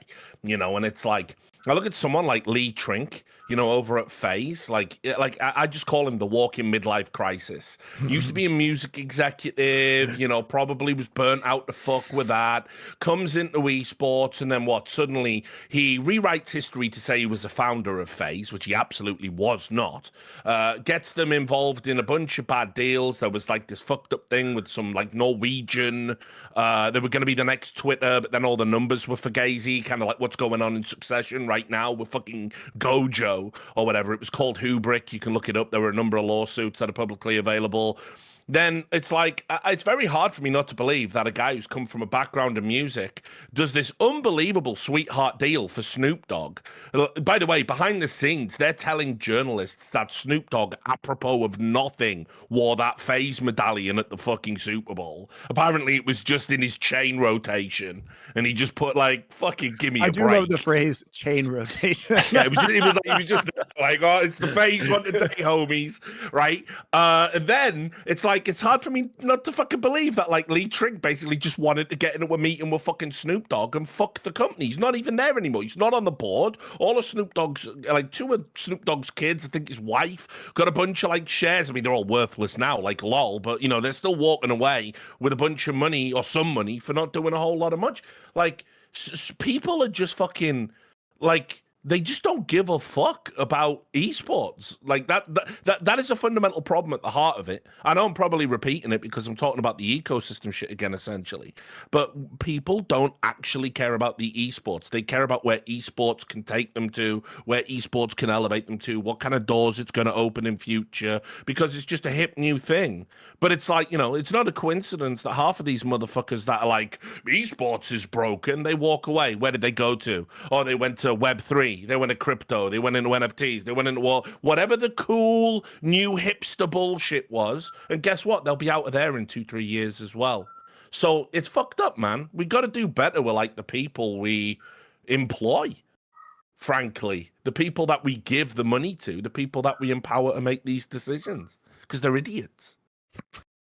All right. Do you want to talk about the journalism aspect? Yeah, well, I would say it like this. Let me set it up like David. this. Here's how we'll bring everyone together. We'll be able to tangentially roast Riot while enjoying a comedic set of fucking like cavalcade of failures. Yeah. Because basically, when this Mykles character who's done the Washington Post articles now as a Substack, who's one of the newer journalists, seems to be doing some good work generally. When he's done his article on this exact topic about the Players Association, conveniently, Richard can speak to this if he wants, conveniently, somehow, the mods just take it down. And then it turns out they put a message like they do at the top of threads they take offline because they're not on the subreddit, but they are if you still have the link. And like, listen, you can get into a whole thing there. Again, it's 1984 level shit. But when they do that, they do always give a reason. Doesn't have to be the real reason, but they will always give a reason. You violated this rule, or it's not relevant to League of Legends, or whatever it might be. What they did hilariously was, instead of just saying something like, you know, we just think this person has not done the ratio of like one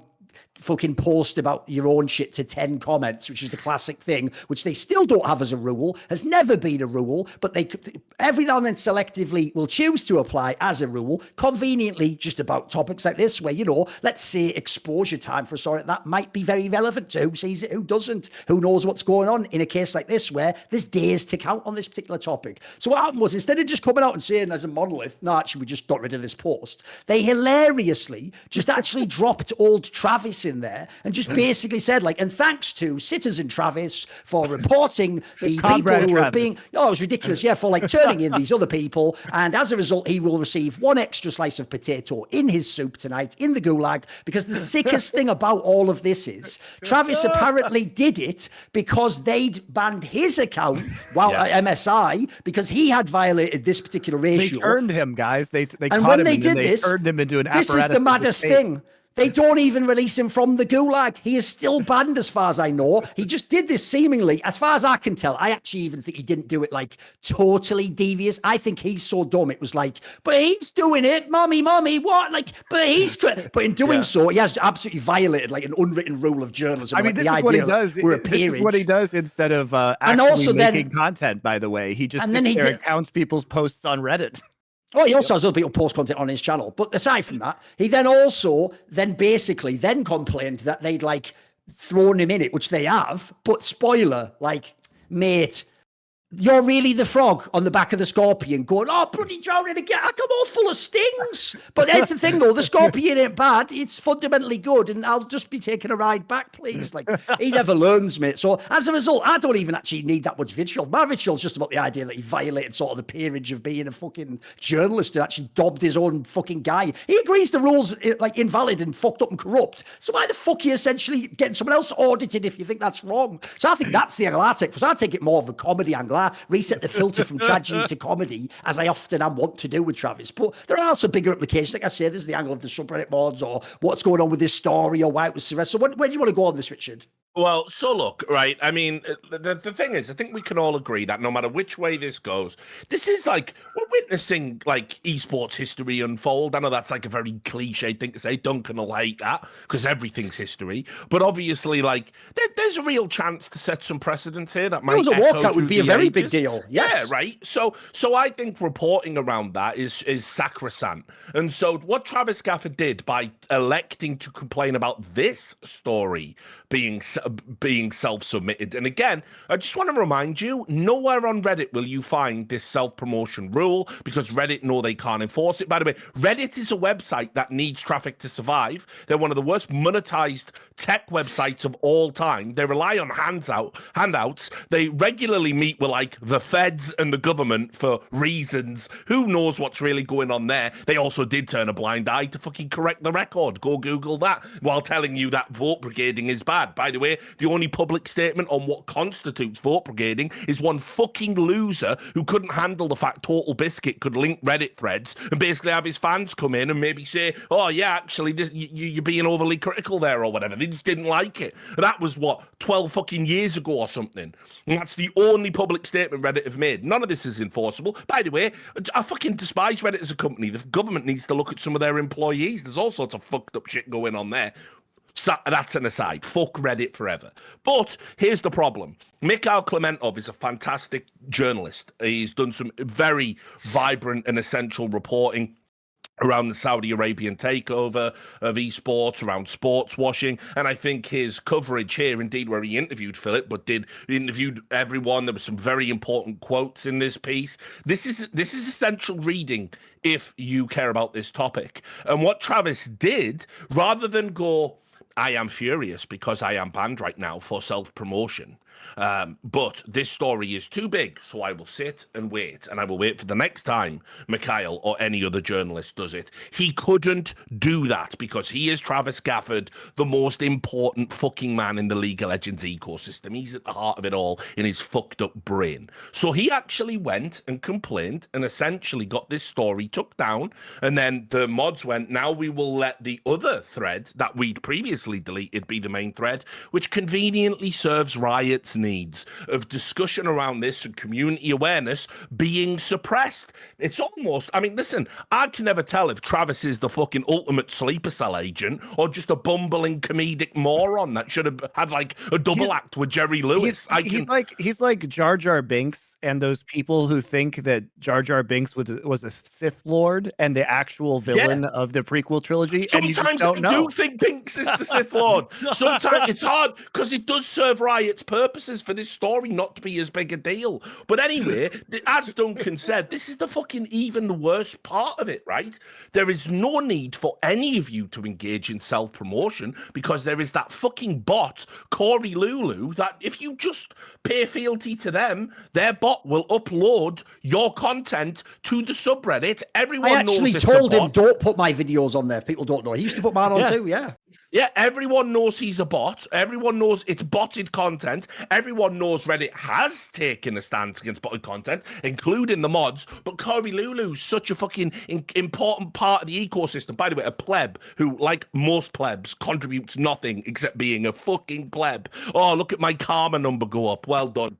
An achievement for the ages. Grow the fuck up and do something with your life, homie. Anyway, but Travis, for whatever reason, doesn't want to do that. So he uploads it himself. So it's a hell of his own creation. He absolutely doesn't need to do it. And then what does this also tell us about Travis? What I have told you every time when we cover these stories. This is a machine, from the Reddit mods to the Riot staff to the team owners to the content creators to even some journalists. I don't even know what Travis is in that fucking mix. He's certainly not the latter. He could be any of the former at any given moment in time. He's a shapeshifter, right? So here's the problem, right?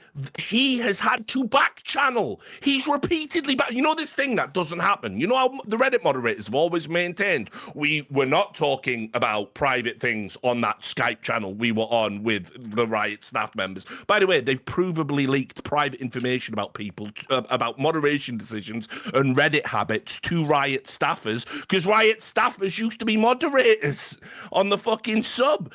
So anyway, he is back channeling to the Reddit moderators on a regular basis. He's just got that door open at all times.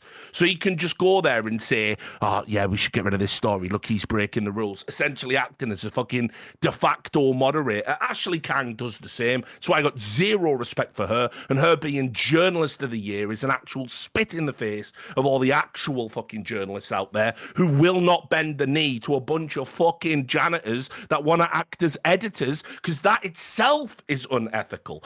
But anyway, the final hilarity in all of this is he went to back channel to the moderators that he's always out there, full Renfield. Have you heard about this? Let's serve the master together, right? He went and back channeled, and they promised to unban him after 7 days. He ratted out another journalist, snitched on them, and they didn't unban him. And not only did they not unban him, they publicly revealed he is a snitch. Like, at what point is this guy so compromised, people will stop working with him? Like, seriously, this is all part of a broader problem where journalists are now starting to realize, these fucking wacky Reddit moderators are out of control. They were out of control when they were demanding Jacob Wolf reveal sources so they could verify if a story was true or not. They were out of control when they did the same to William Turton and drove him out of the industry. They were out of control when they banned me for telling people who were telling me to kill myself and threatening to sexually assault my girlfriend that maybe they were a little bit out of line.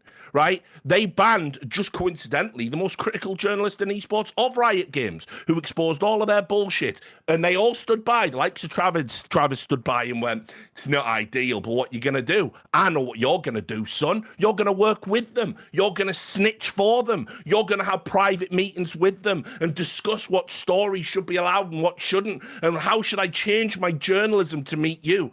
10 years ago, we had the option to create another subreddit they didn't control. We could have put exclusive content on there, AMAs, Cloud9, all the big orgs were willing to help. You didn't want to do that. You just wanted your clicks. Well, fuck you. I hope you never get another click off that sub again. You fucking shill cunt. You are no journalist. I will never allow you to use the term journalist for as long as I breathe fucking air. You parasite. Hey, go up my system, I think.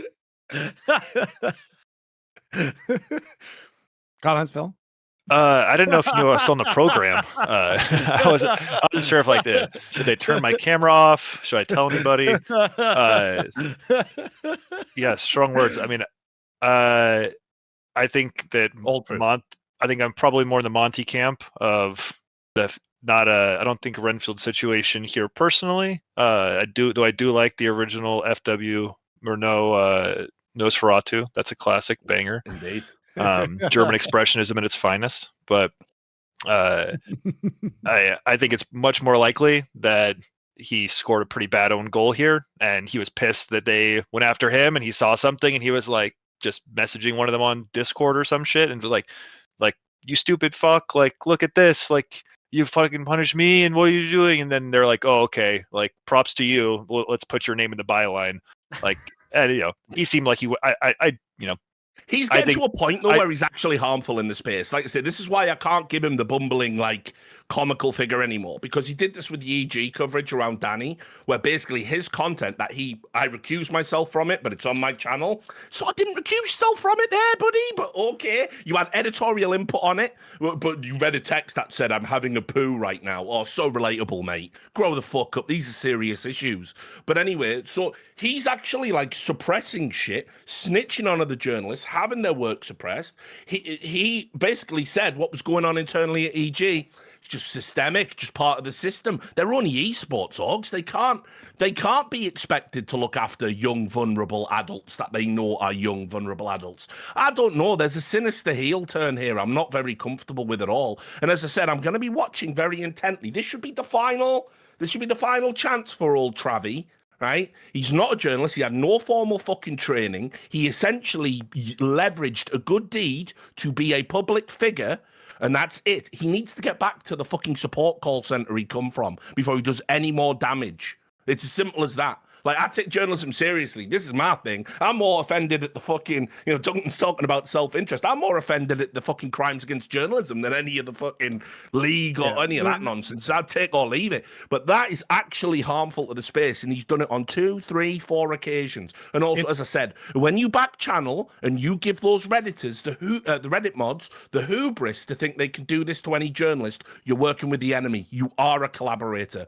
I'll just tell a very quick anecdote, because people might think naively, like Riot, like Reggie, oh, it's just a new thing. It's like Richard just said, it's a heel turn. It isn't. It's just a reveal that this is always who he was. Yeah. Like, there's an element of Travis is cool. And if you meet him, he can be a cool guy. You can have a conversation. And if you talk about the right topics on his show, it can be good content. And he does sometimes good interviews. He definitely does a lot of interviews. And he definitely has been around a long time. These are all qualities that I can admire or say are good to have in the space. But if you don't know, I worked at On Gamers, a website with Travis, where Richard Lewis here was someone who prospectively might join the site one day, but it was a super mega site of big things. Imagine that, someone coming in with loads of money, spending it on the big names, bringing them all together, and then the site having to shut down a year or two later. Oh, I thought Jacob Wolf invented that about 10 years later with a fucking flux capacitor. Oh, you didn't, peon. Oh, you were watching us like a fan. Well, fucking listen up, learn, mate. So what happened was, internally on Gamers, Richard Lewis published a story that basically said the team Vulcan, I can't remember if they were XDGG already, basically was like fucking around with like the contract of a player or if he play or something.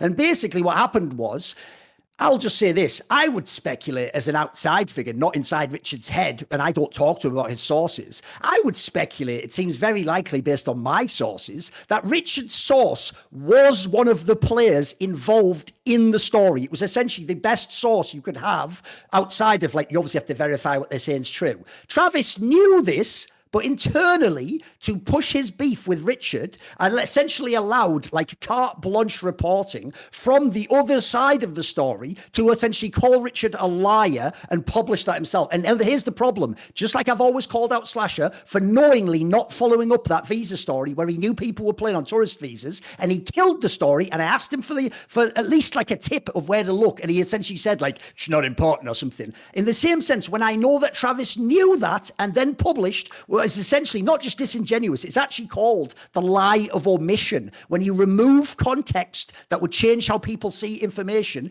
because you want them to take the wrong perception of it. So this is something you can go back to like 2014 on. Now, again, like I said, I can, different days, depending on my mood, depending on what he's doing, what the fuck he's up to with his shenanigans, I can take Travis or leave him. Sometimes he's all right. But I agree with Richard. Like, there's some times where these are the things that, like, mate, y'all are still mad about people getting blocked on Twitter for saying stupid shit, but you let this fly. Then what's the point in having journalism? What's the point in this space entirely? Like, let's just go back and only have Travis's, just be amateurs, just doing it, making a few YouTube pennies, and then let's just do that. And in which case, by the way, I even agree with the original premise. It's bullshit. Every content creator who makes good content deemed by the fans to be relevant to the game, and obviously does not literally, it's not like soccer content on League of Legends, should be allowed to post it. And if it's shit, they'll downvote it. You don't have to actually gatekeep that in that particular sense. I think Travis should be allowed to do it. But then if I also see him turn her down and drag another person down into the bin pit, yeah, I can't really abide by that.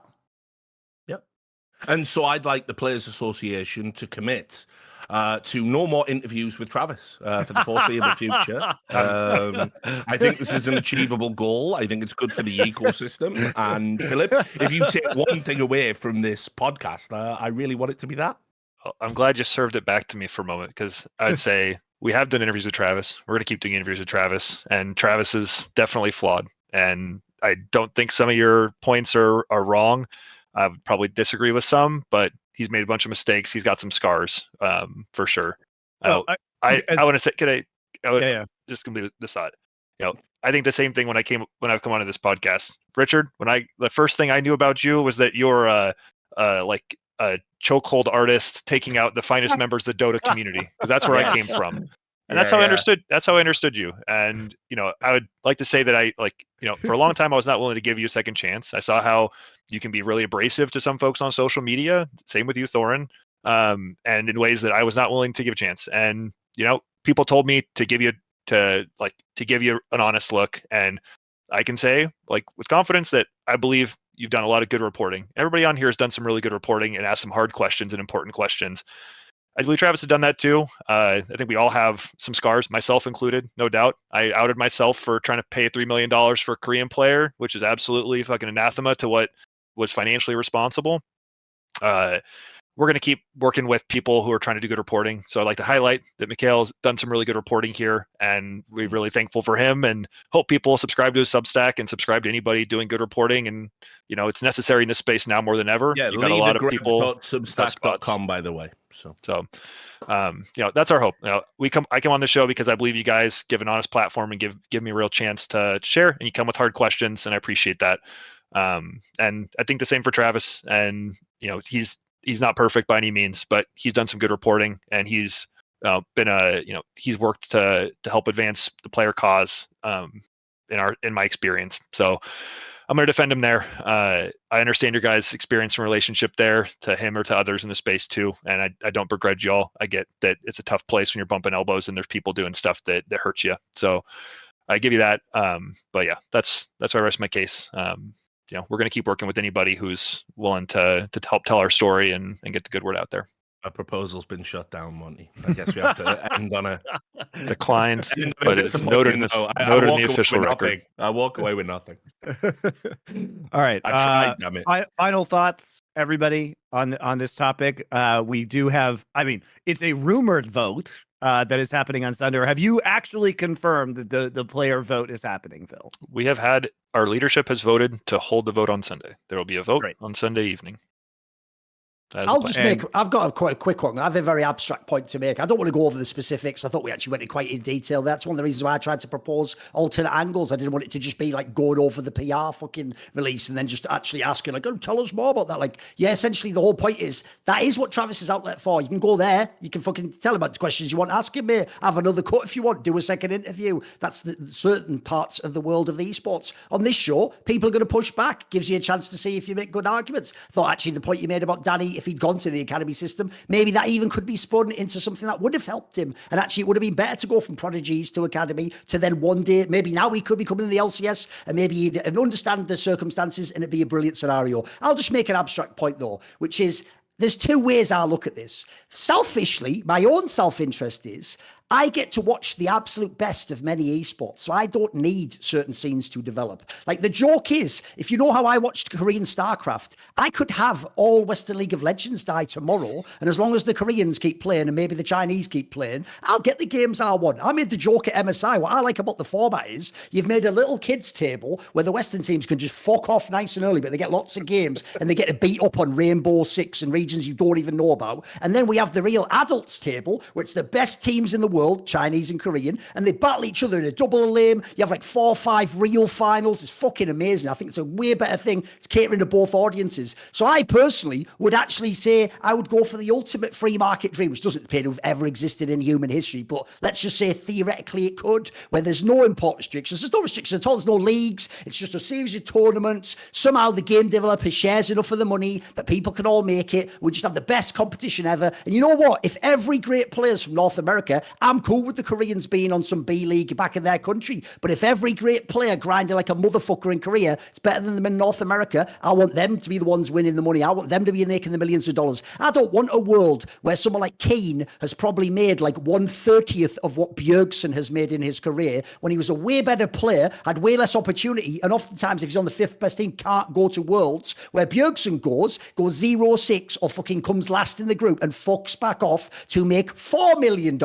I don't want that world. So I would say this, what I actually wish we could have in the future is this. I actually think the most practical thing in the future of esports is you can't unionize now because the game dev is God. They are Leto II and they can move every resource and every aspect, and any moment they can just take the whole thing from under you. You can't even play the game professionally and have a tournament if they choose not to. So I want a world where one day the ultimate win for players and teams is actually that essentially IP rights are somehow pushed back on to the extent that, just like in football, someone who makes the football can't say, hey, Messi, I decide if you play and how much you make, because they understand they just made the football. Messi did the performance. The performance is why I pay. That's the reason I watch Sky, or the reason I go to the game. It isn't for the ball. I could go watch anyone play in the backyard. That's the point I want in esports, where we push back and essentially some of those rights, they don't have to go away at all. Again, everyone should have self-interest, but I want it pushed back a bit so that we understand they can't just have autocratic control over everything in the game. And in that world, I think a player union is a brilliant idea. I think a salary cap similarly, so both parties battle like the NBA. Do they get 49% of the revenue, 51%? They do that, and the best lawyers and the best players understand then why it's all for one and one for all. And I actually, as Kobe Bryant, I have to fight for the fucking guy on the bench, because you know what, that is me in 5 years. And besides, like, actually that's the only way collectively I get the 30 million instead of 20 million that I was getting 10 years earlier. I think that would be an amazing world. And I think actually crucial to that, like this episode, is the ability, if you had a true union, to deny the labour and to say, right, you know what, if it really does matter to us, because by the way, that is the ultimate courage. It's like I tried to imply earlier about things I have not just said, but done, is if you actually are willing, the one thing in life where everyone goes, you've won the lottery ticket, you get paid loads to play video games. No, there's higher principles that I care about more. So I'll actually even temporarily give that up, or even risk it. Risk a world. If you don't know, miners' strikes in my country didn't resolve with going back to the mines and making more money. They just shut the mines down. That was the end. That's a real possibility in all these scenarios if you push too hard, I'm afraid. So I would like a world where you really could actually have true player action that could force the hand of power, and the power itself isn't so crazily like everyone in their grip. It's a bit looser. They still have most of the grip. They still decide a lot of the things, but they don't decide every aspect. And if people can essentially live and exist in the space, that's my thought. I mean, I think that's the core issue. Too.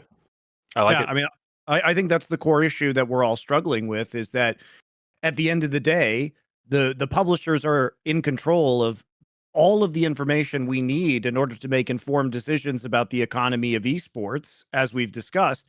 But also, we can't get away from them to create our own project where we know what those economics are, because we can't due to IP laws. And there has to be a point sometime in the future where these intellectual property laws are readdressed by kind of Western society, where we really need to know whether this actually makes sense in a digital world for these people to own absolutely everything about the game, even if it's a league or a competition that has nothing to do with them, that is using that service, right? And I think it's a really big deal, and the only way we are ever truly going to escape what has become very obvious is a death loop in esports of there's the fundamental conflict of interest of a marketing exercise versus a standalone entertainment product. There's no debate about sports being an entertainment product. We just don't know which one it is, and people have different ideas about what it is in esports, and we can't even test it a lot of the time to see what would be successful or what amount of money could be made. And to me, that's the biggest disappointment. Yep. Any final thoughts, Phil? I think you all have. I like all of your final remarks. Honestly, I don't think I have anything to add over it. I would second them all, Thorin included. I know we've had some barbs in this call, but I really thought you were eloquent in that last piece, and it spoke to a lot of important stuff, as well as you, Monty. So I say just rewind, listen to that a second time versus me. Look, and I think, I hope that some of these issues about the challenger scene are addressed. I do agree that there has to be some level of healthy grassroots tier 2, because that's been true of every single successful esport in the history of esports, basically, and that's where everything came from. And I disagree with immediately pulling the rug out of all of the teams and players who have worked many years in order to make the challenger scene successful.